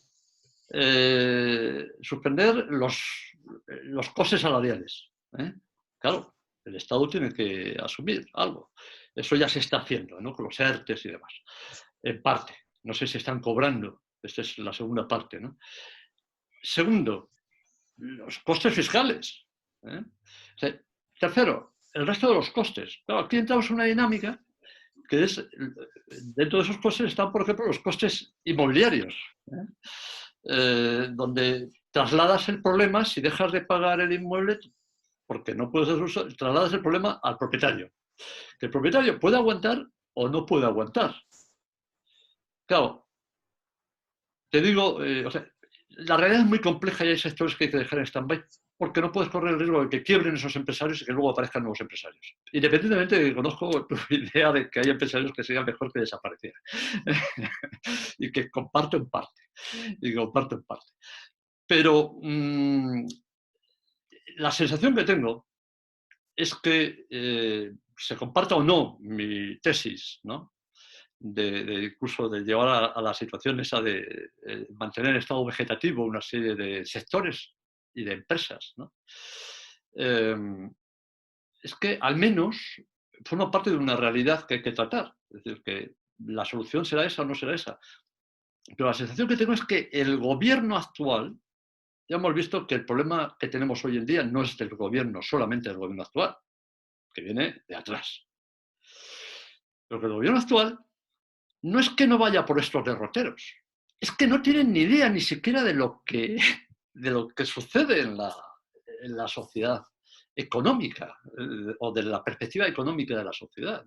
No sé esto cómo lo ves. Sí, bueno, vamos a ver, yo lo veo que efectivamente algunos lo han calificado como loca academia de ministros, yo le diría loca academia de secretarios de Estado, loca academia de subsecretarios y demás, ¿no? Realmente les ha pillado con el pie cambiado, son todos nuevos, parte de ellos son activistas, que evidentemente de lo poco que le doy la razón a Rajoy es que gobernar no es fácil. Y entonces tienes que tener una experiencia, la mayor parte de esto no ha trabajado en su vida en una empresa. Bueno, realmente es una situación muy complicada. Creo que no estamos en las mejores manos, creo que lo lógico sería pues hacer como Churchill en la Segunda Guerra Mundial, que metió a los socialistas, a los laboristas, los metió en el gobierno y dijo, no, entre todos lo tenemos que hacer. Esas cosas no las vemos aquí, ¿no? Y sobre todo en un tema que no comentas por tiempo, pero se hace la pena. Yo, mis cálculos es que el que vamos a necesitar para salir los próximos 12 meses adelante pueden ser 250.000 millones de euros. Eso significaría que bueno, pues, España se iría entre un 125 un 130% de deuda, así de claro. Y eso en los mercados empieza a rechinar. Claro, 250.000, dice, lo necesito, ¿te los van a dar? Dice, no, Europa está ahí. Bueno, Europa, vamos a ver, está el MEDE, que es el mecanismo, que es para todos los países, no nos olvidemos. Mis cálculos son que nos puede dar unos 35.000 millones. Y ya está. Y en préstamo, que hay que devolverlo. Y el BCE puede comprar deuda española, aunque en base a las cifras que están apuntando de ayudas y estas cosas, que nos toca un porcentaje también, que no es para nosotros, calculo que puede ser unos 80.000 como máximo. Ahí estamos entonces en unos 115.000. Nos seguirían faltando 135.000. Yo no sé de dónde va a salir ese dinero. Porque, como tú bien dices, José, estoy de acuerdo, no puedes dejar a la gente que no coma, que no tenga ingresos, a los autónomos, a las pymes, porque luego no abren. Entonces, si el Estado se pone a inyectar dinero en todo el sistema, va a necesitar esos 250.000 millones. Y mi primera duda, así de entrada, el golpe de choque es ¿de dónde vamos a sacar ese dinero? Fíjate que en Alemania ya están el gobierno federal dando 9.000 euros a autónomos que tienen empleados, que tienen 2, 3 empleados, independientemente de que los empleados pasan al paro, ¿no? Pero para que aguanten esas empresitas, 9.000 euros, algo es algo, ¿no? Claro, la situación alemana es muy distinta de la española. Pero fíjate, el problema, bueno, yo ya aviso a todo el mundo que el que quiera hacer preguntas, estamos en abierto ya, que me levante la manita, por favor, porque yo me manejo mucho mejor con la mano que, que con el chat, más que nada porque estoy pendiente y yo voy dándole paso. Comentaba que en relación con... Me he perdido ya por haberme desviado esto. No, que es que lo que está en juego es la Unión Europea. Claro, que este problema no afecta solamente a los impresentables países del sur de Europa, afecta a todos.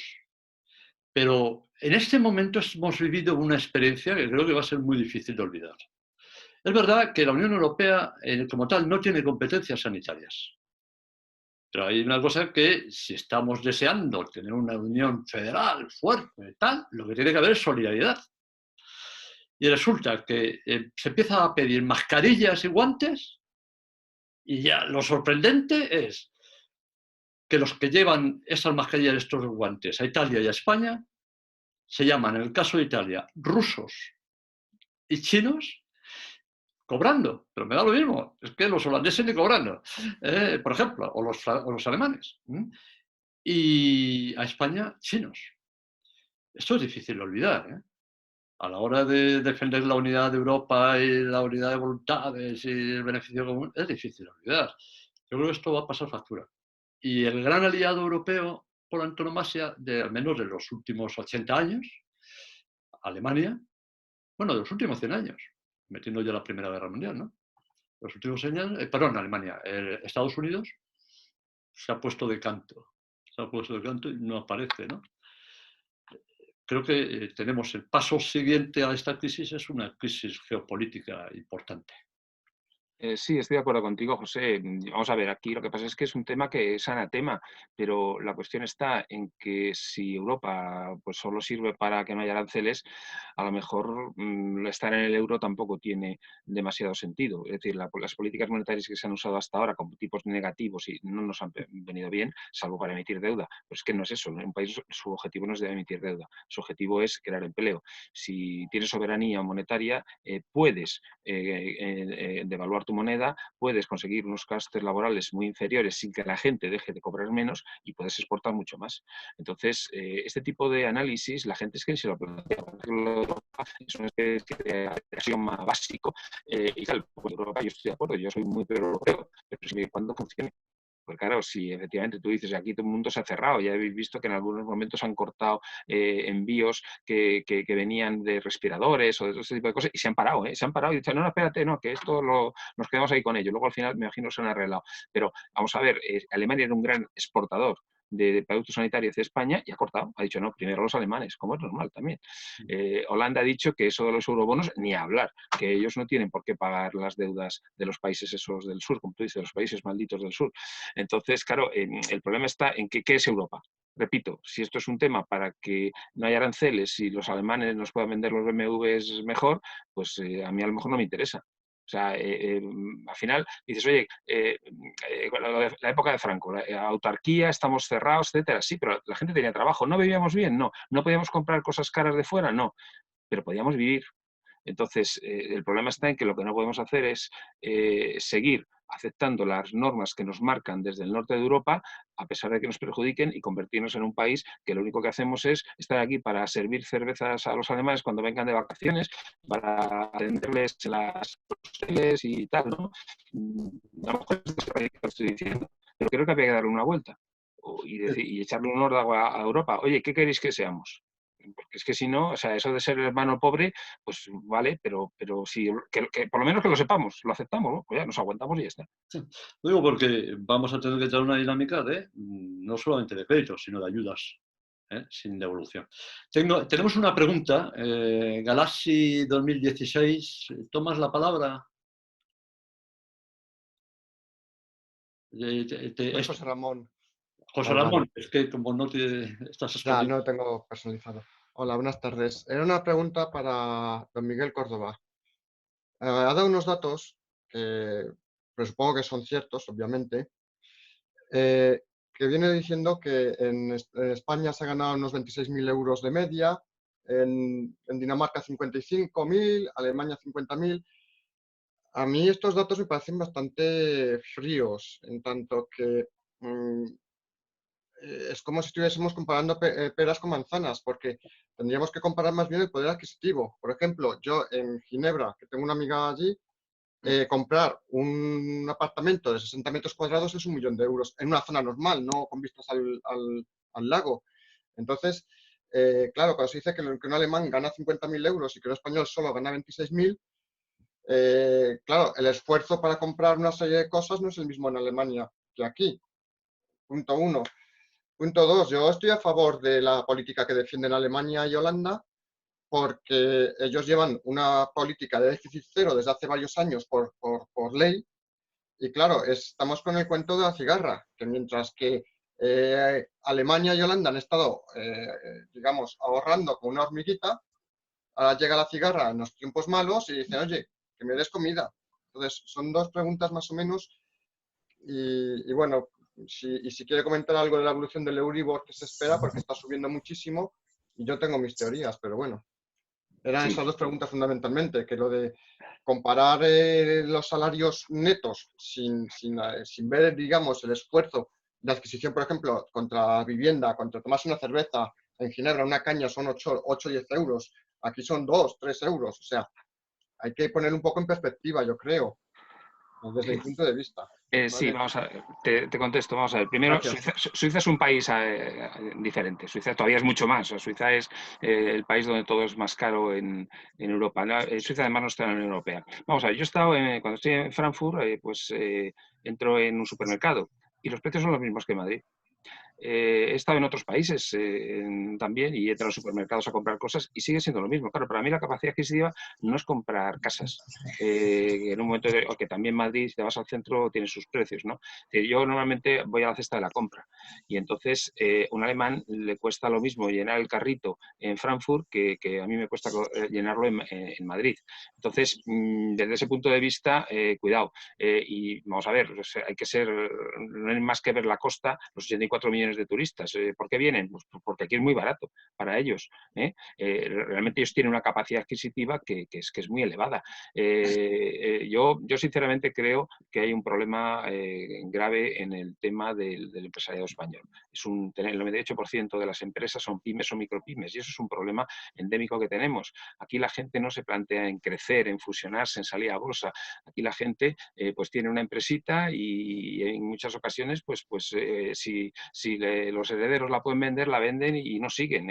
En fin, yo creo que es un tema también de idiosincrasia, ¿no? El modelo calvinista del norte de Europa y aquí pues tenemos un modelo muy diferente porque aquí ni hubo revolución industrial ni hubo nada, ¿no? Me comentas el tema del Euribor. Vamos a ver, el Euribor es lógico que suba porque está en negativo. Entonces, no puede más que subir y es lógico que suba porque si todos los países van a necesitar tanto dinero, hay un efecto en economía que se llama el efecto crowding out, que es la expulsión del sector privado de los mecanismos de financiación. Si todos los países van a necesitar una burrada de dinero, pues vamos a ver quién da ese dinero. Y lógicamente suponer que en un futuro los tipos de interés puedan subir, lo cual no nos viene nada bien para pagar el servicio de la deuda.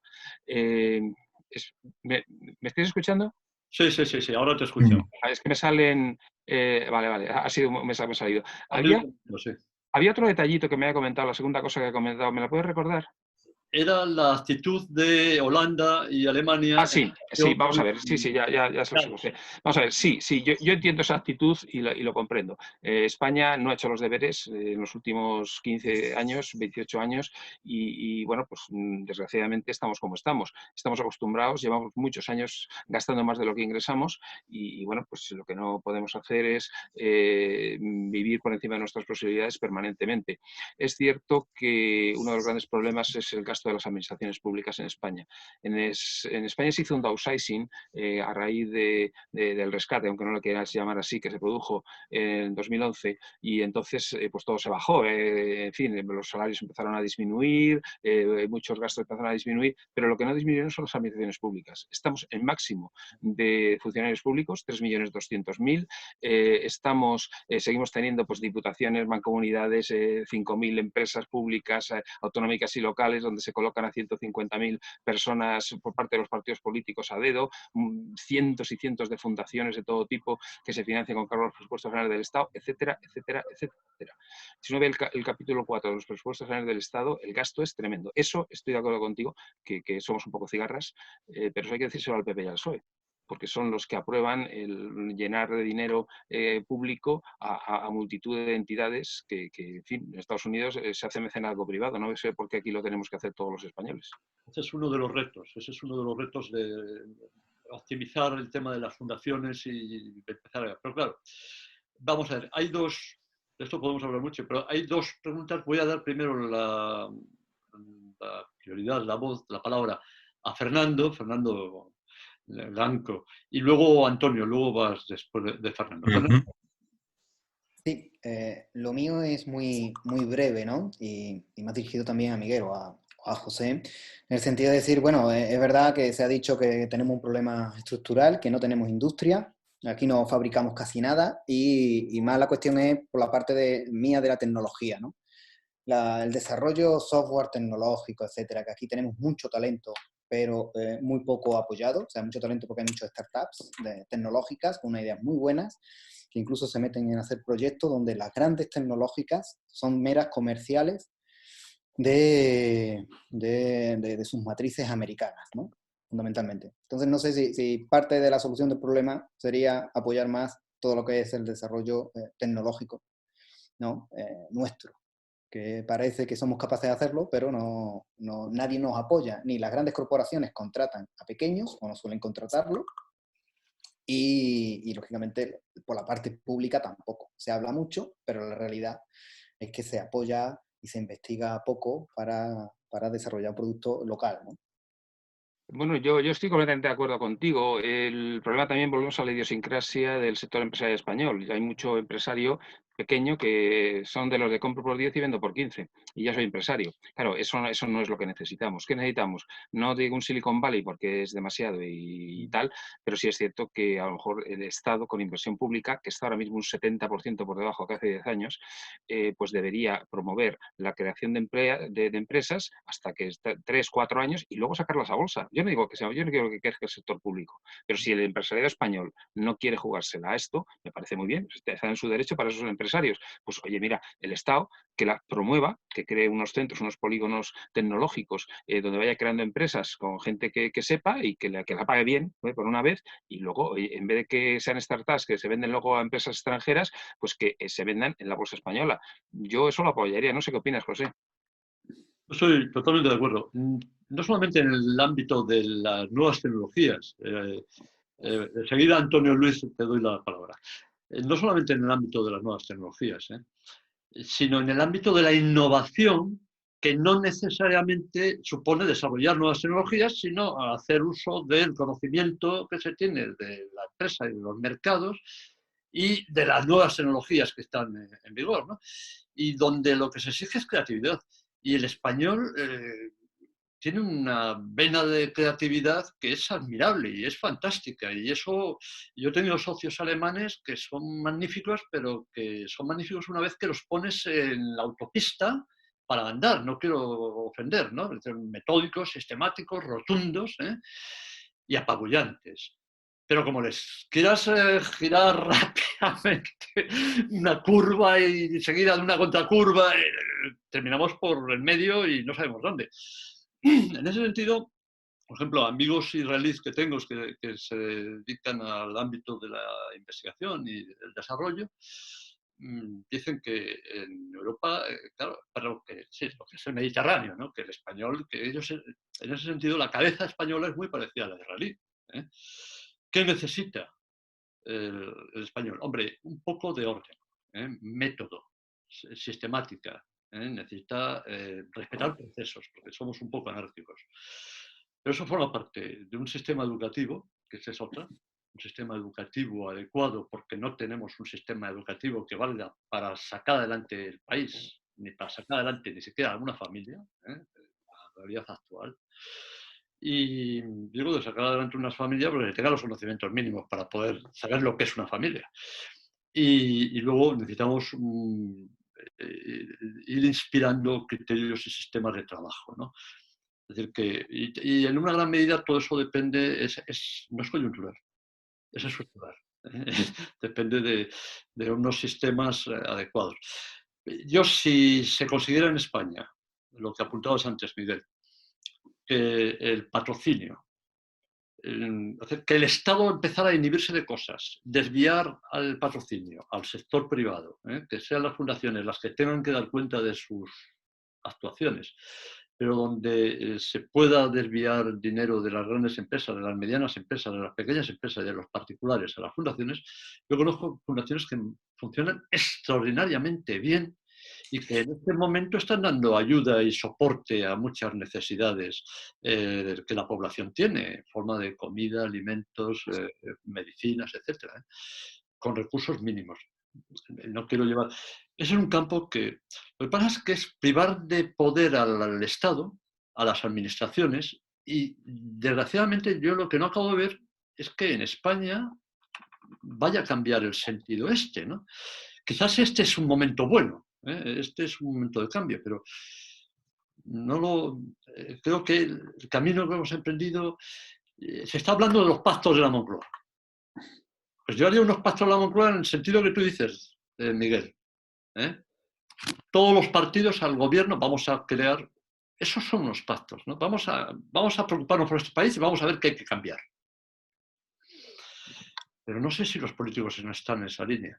Pero bueno, voy a dar la palabra a Antonio Luis para que no espere más y luego seguimos. Seguimos. Adelante, Antonio. Antonio Luis, vecino. Bueno, yo lo que quería preguntarles a todos los ponentes es básicamente lo siguiente.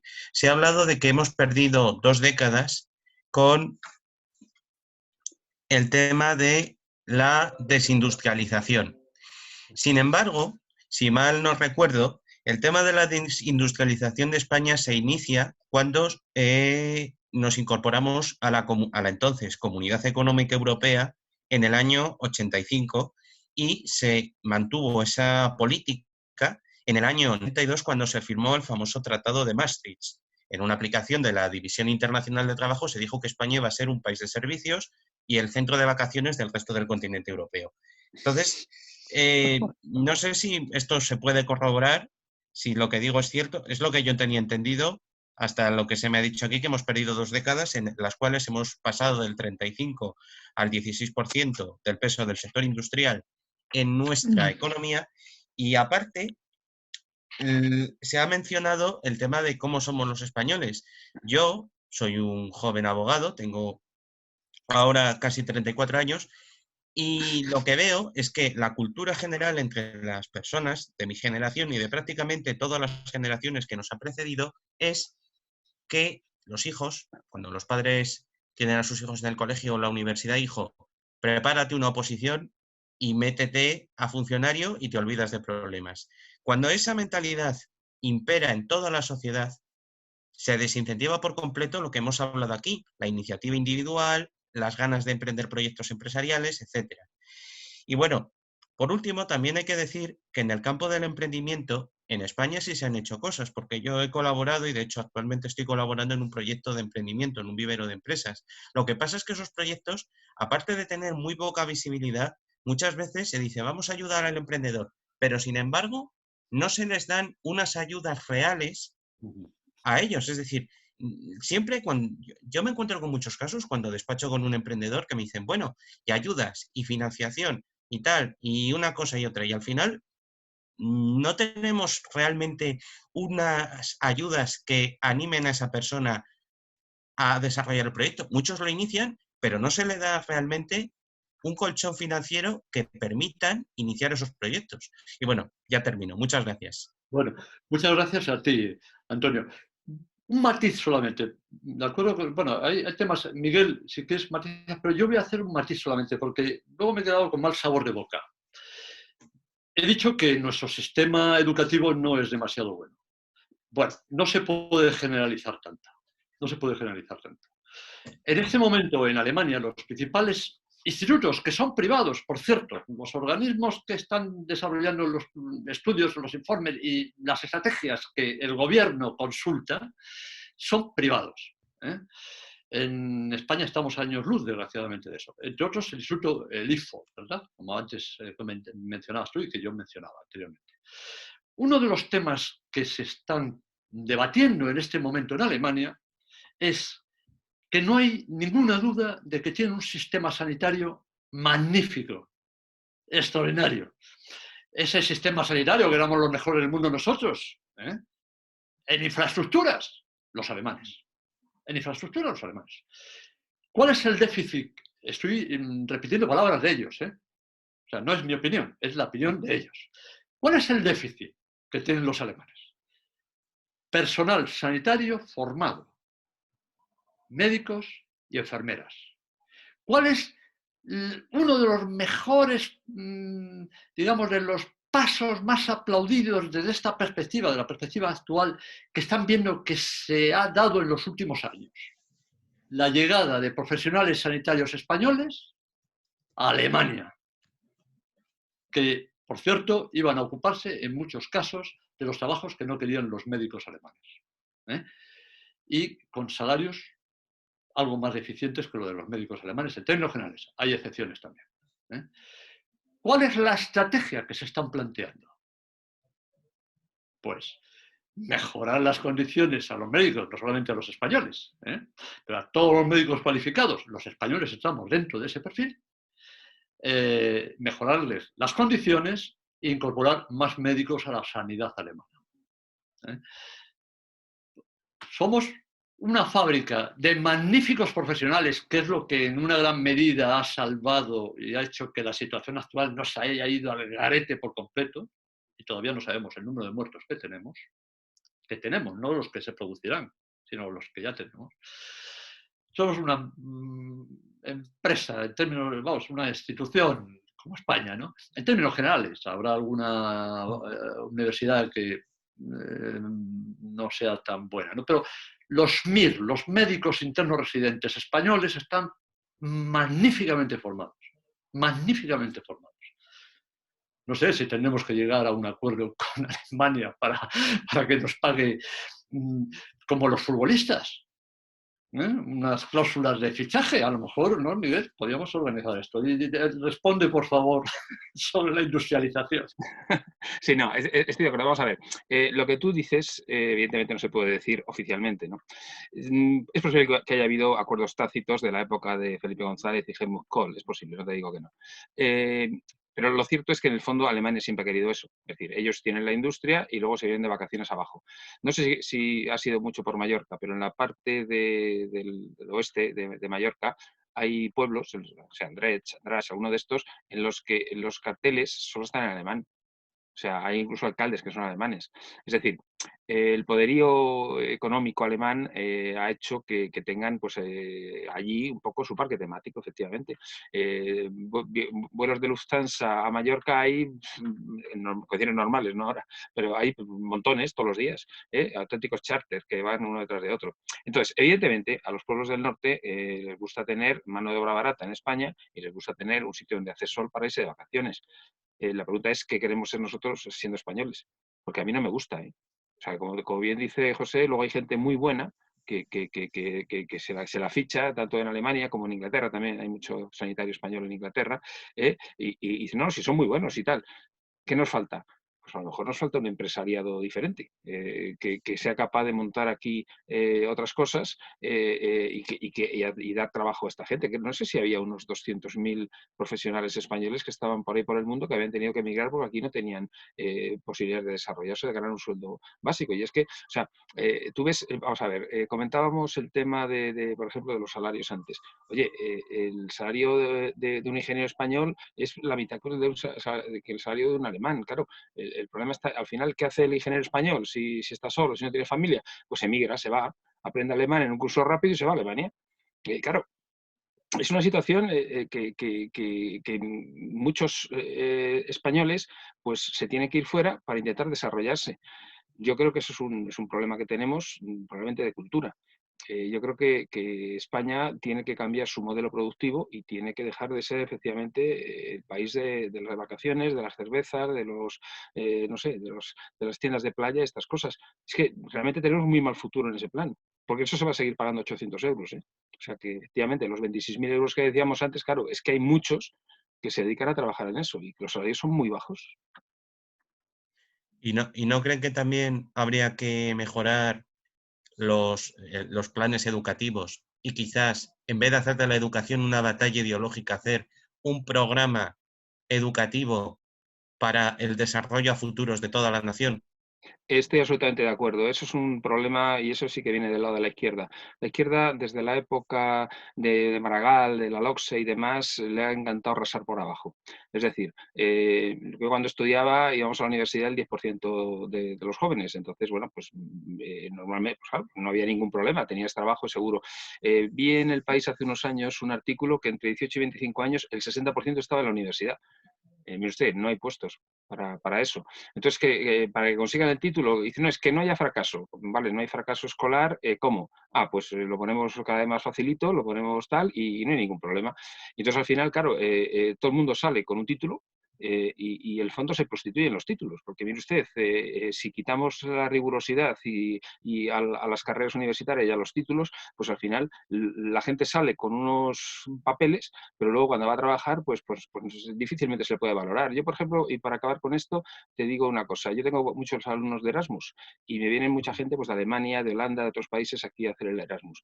Vamos, no te puedes imaginar el nivel que tienen comparado con el español. Y cuando tienes confianza con ellos dándoles tutoría, te dicen, no, es que aquí el nivel es bajísimo. Y son gente que te saca un 9 o un 10, que yo esas cosas a un español, no sé si hace 15, 20 años que no le pongo una nota así. Y la nota normal de un español es un 3, un 4, un 5, yo de estadística, matemática financiera, quiere decir que son asignaturas cuantitativas que les cuesta, ¿no? Entonces, pero a los de fuera no les cuesta. ¿Eh? Y ya digo, te viene la tutoría alguna vez ya, después de venir varias veces, te lo dicen, es que aquí los españoles tienen un nivel muy bajo, ¿no? Y el problema es la LOCSE, las enseñanzas secundarias, que ha sido un desastre en los últimos 25 años. Y eso también hay que arreglarlo, pero eso tú cuéntaselo a la izquierda.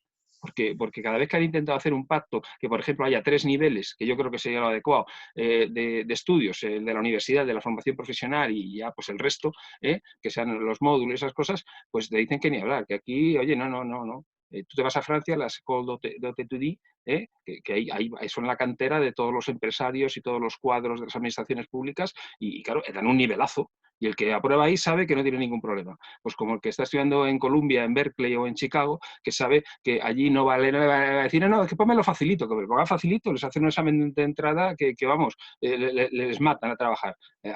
Aquí entra cualquiera, en cualquier universidad y a poco que esté un poquito de tiempo, que siga suspendiendo, al final acaba y le dan el papel. Y luego todos los papeles son iguales. Entonces, yo creo que efectivamente el otro gran problema que tiene España es el sistema educativo. Gracias. Nada. Ya tengo. José, te voy a dar la palabra en un instante, pero solo quería matizar 2 temas para sacar aspectos positivos. Esta situación que estamos viviendo en España está implicando un salto extraordinario en el trabajo online. No hablo del teletrabajo, porque el teletrabajo se asocia como expresión a trabajos poco cualificados, sino el trabajo online. Esto mismo que estamos haciendo nosotros en este momento, en el Salón del Torito virtual del Casino de Madrid, ¿no? O en la biblioteca, aunque este mueble tenga poco que ver con el mueble fantástico que tenemos, ¿no? El neogótico ese en la biblioteca del casino, el trabajo online ha sufrido un salto porque no hay más remedio, extraordinario. Y el trabajo online implica cambio de procesos dentro de la empresa.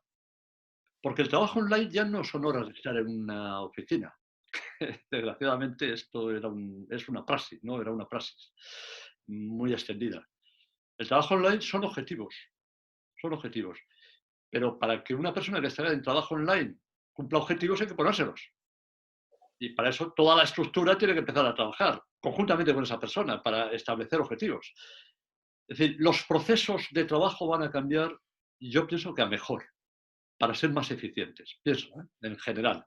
No van a cambiar de la noche a la mañana, pero hemos sentado las bases. Segundo tema. Se está descubriendo las capacidades del trabajo online.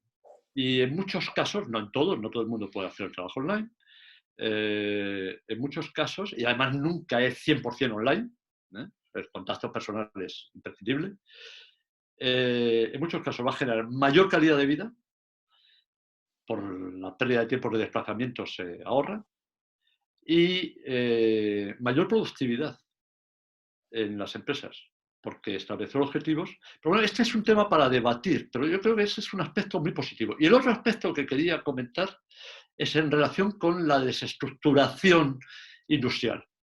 A partir de ahora yo creo que vamos a asistir por un lado, a una comunicación de información entre países mucho más eficiente que hasta ahora, por necesidades, pero al mismo tiempo a un nacionalismo en la producción de bienes críticos.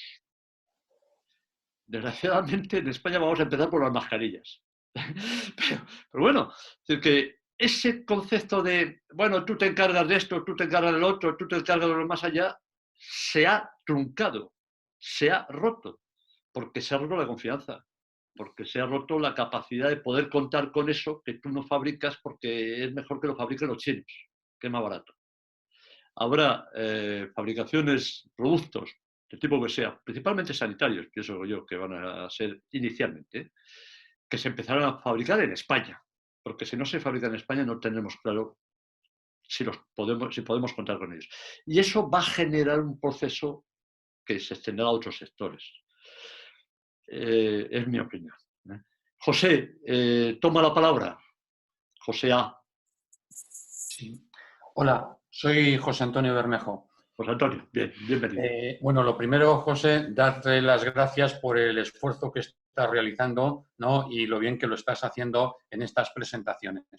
Y ahora, al hilo de la brillantísima exposición del señor Córdoba, que, bueno, pues yo creo que más de uno nos ha puesto los pelos de punta.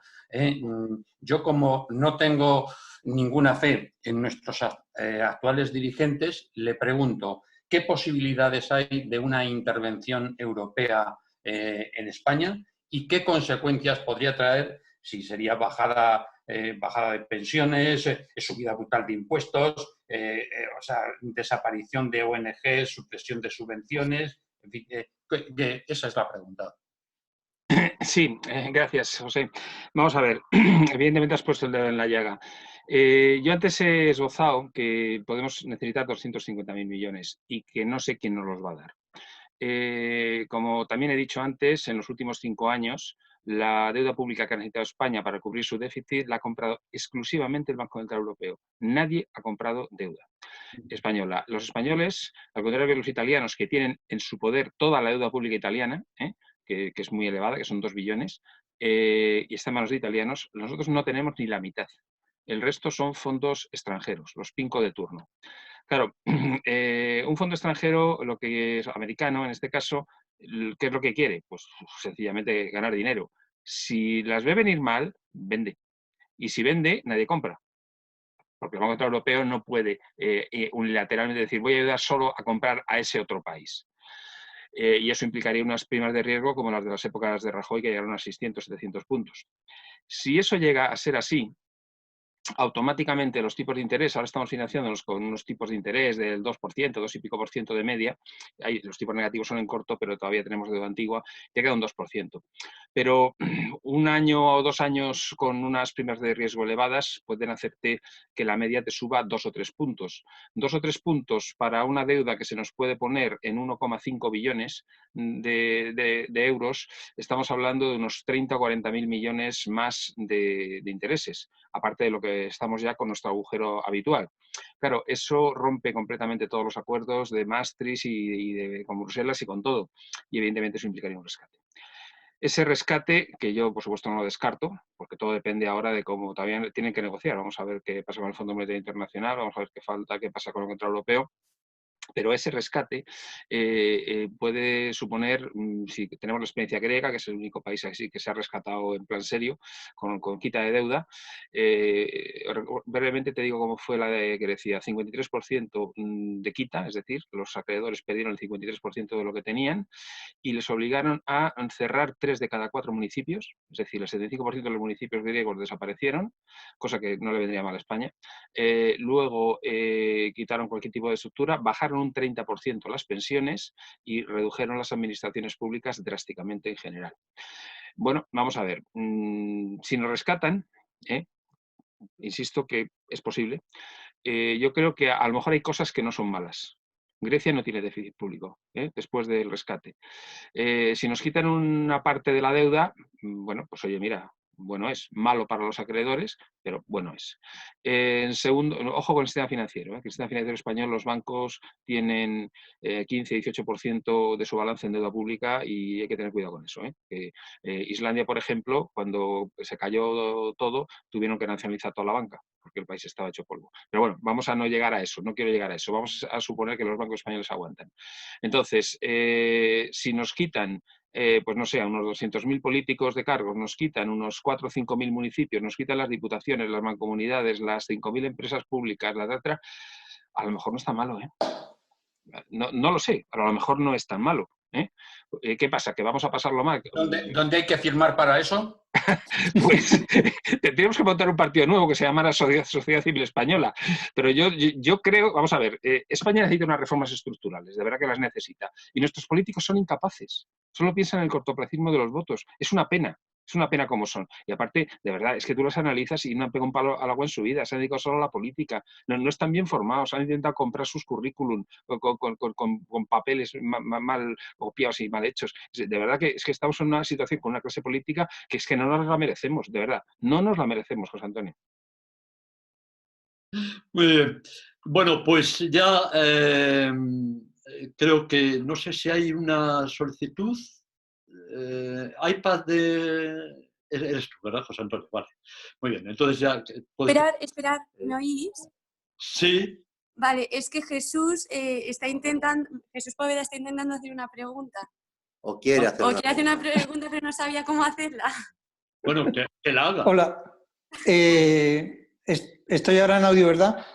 Sí, sí. Bueno, lo primero es agradeceros a José, Miguel y Fernando un poco el contacto con la realidad, ¿no? A mí me parece que yo vengo del ámbito de la medicina, me he sentido muy halagado con esto de los médicos y todo esto, pero a los médicos nos ha pasado una cosa, y es que al principio, cuando empezó esto, no sabíamos con qué nos estamos enfrentando, y eso ha costado 20.000 bajas de sanitarios, ¿no? Entonces a mí me parece que para hacer cualquier trabajo lo primero es contactar con la realidad. Y el problema que ha tenido nuestro ministro y nuestro portavoz de temas de sanidad era que no contactaban con la realidad, o sea, no llamaban a urgencias de La Paz para ver qué estaba pasando en La Paz. Entonces, yo no sé si ahora mismo desde el Ministerio de Economía o de Trabajo, todos estos, están contactando con personas como vosotros que contactáis con la realidad. Entonces, a mí me parece que es un problema de contacto con la realidad. O sea, esto cuando empezó no había un contacto con la realidad, el famoso test es clave. O sea, si no sabes el mapa, no te puedes ir de excursión, ¿no? Entonces, yo creo que realmente las cifras de las que nos ha estado hablando Miguel me han parecido fascinantes, ¿no? O sea, pues haber pasado de un 35% de industria en España a un 16%, de los 3.200.000 funcionarios, tal, o sea, son cifras que desde luego que si ese es el contacto con la realidad, habría que empezar otra vez, o al menos contactar con la realidad, ¿no? Así que por un lado agradecerte este Zoom y ver un poco si ese contacto con la realidad es posible. ¿Han contactado con vosotros los médicos? ¿Están reuniéndose periódicamente con vosotros, pulsando la evolución de...? No, han ido claramente por detrás, o sea, desde las facultades, desde los colegios de médicos, desde las instituciones donde estás un poco en la guardia trabajando o en la universidad dando clase, pues realmente han ido totalmente sin contacto con la realidad, que es, yo me dedico a la psiquiatría y lo que valoras cuando te enfrentas a un paciente una enfermedad mental es el contacto con la realidad. Entonces yo tengo la impresión de que han perdido el contacto con la realidad, ¿no? Pues no sé, Miguel. Yo no sé si, salvo que hayan contactado, que tampoco lo creo. Si hubiera sido el PP a lo mejor sí, pero con algún becario de Price y de cosas de estas, pero, porque eso sí conocen que existen esas instituciones. Pero estos, yo no tengo constancia de que con profesionales del análisis estratégico y de diseño de estrategias, con conocimiento del mundo empresarial, a mí no me consta. No, yo creo sinceramente que no. Y si el problema está en lo que llaman ahora, es una frase, un anglicismo, llaman cocoon, de cocoon, ¿no? De que se han metido ahí en la cáscara y están ahí metidos.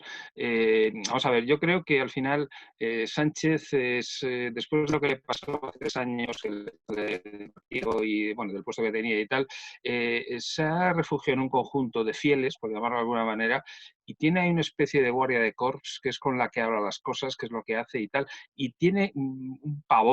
Tú que eres psiquiatra, Jesús, ese tema, me han hecho mucho daño, me han fastidiado, me han echado de mi puesto de secretario general y no hay que saber nada de nadie. Ahora solo con los míos, los que me fueron fieles y ya está. Y no se da cuenta de que en una situación como esta, lo que hay que tener es una amplitud de miras y hay que decir, yo que tendría muy claro que para el tema de la salida, no se lo doy se lo doy a la ministra Rivera, que no. O sea, monta un comité consultivo que la mitad al menos sean independientes, gente de diferentes ámbitos, de todos los sitios, y hazles caso, porque es que al final hay mucha gente que tiene muchas cosas que decir, pero como tú bien dices, la realidad duele. O sea, tú no, vamos a ver, ellos se cuentan a sí mismos las cosas y luego historias y se las creen. Entonces, al final, si tienes un círculo cerrado, y en ese círculo cerrado es tanto gente que bueno, soy maravilloso y no sé qué, para tener el puesto, está metido en eso, en lo que es la cáscara de una almeja, está ahí metido y con los suyos y de ahí no le sacas. Y por eso yo, sinceramente, soy pesimista en la salida de nuestra crisis. Creo que no va a ser buena. Yo lo que sí que creo es que la crisis es un concepto muy de psicología, es un momento de puente, de cambio, ¿no? Entonces, a lo mejor todas esas cosas que no se han hecho antes, a lo mejor ahora, por necesidad, tienes que superarlas, ¿no? Y desde luego que el momento realmente es crítico. Y yo venía antes de una reunión de médicos en ámbito internacional, con uno en Camboya, otro en México, otro en Estados Unidos, y estábamos como muy pegados al virus, pero me ha gustado mucho entrar en este Zoom donde estamos muy pegados al postvirus, ¿no? Que es un poco todo lo que económicamente supone esto, ¿no? Entonces yo creo que desde luego que cuando uno tiene buenos asesores, tiene amplitud de visión, y ahora mismo yo creo que esto no lo hay donde tendría que haberlo, que en el gobierno y hay un cierto desgobierno. Bueno, Jesús, muchísimas gracias. Yo comencé diciendo que estamos en tiempos de tribulación y que los tiempos de tribulación tienen 2 salidas, la desolación o la consolación, y que o salimos o nos sacarán. El tema del rescate, intervención, tal, o salimos o nos sacarán.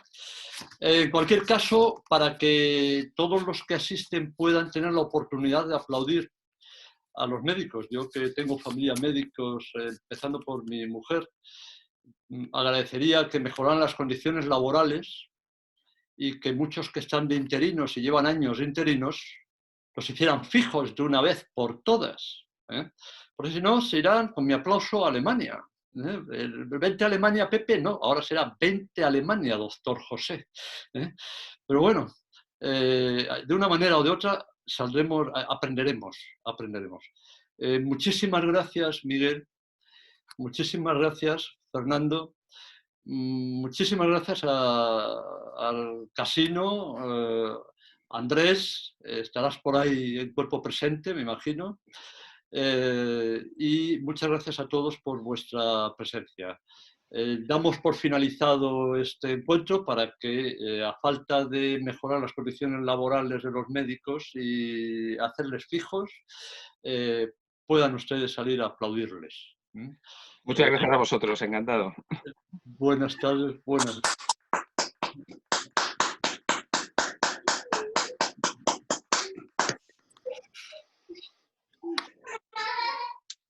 Gracias. Adiós, buenas tardes.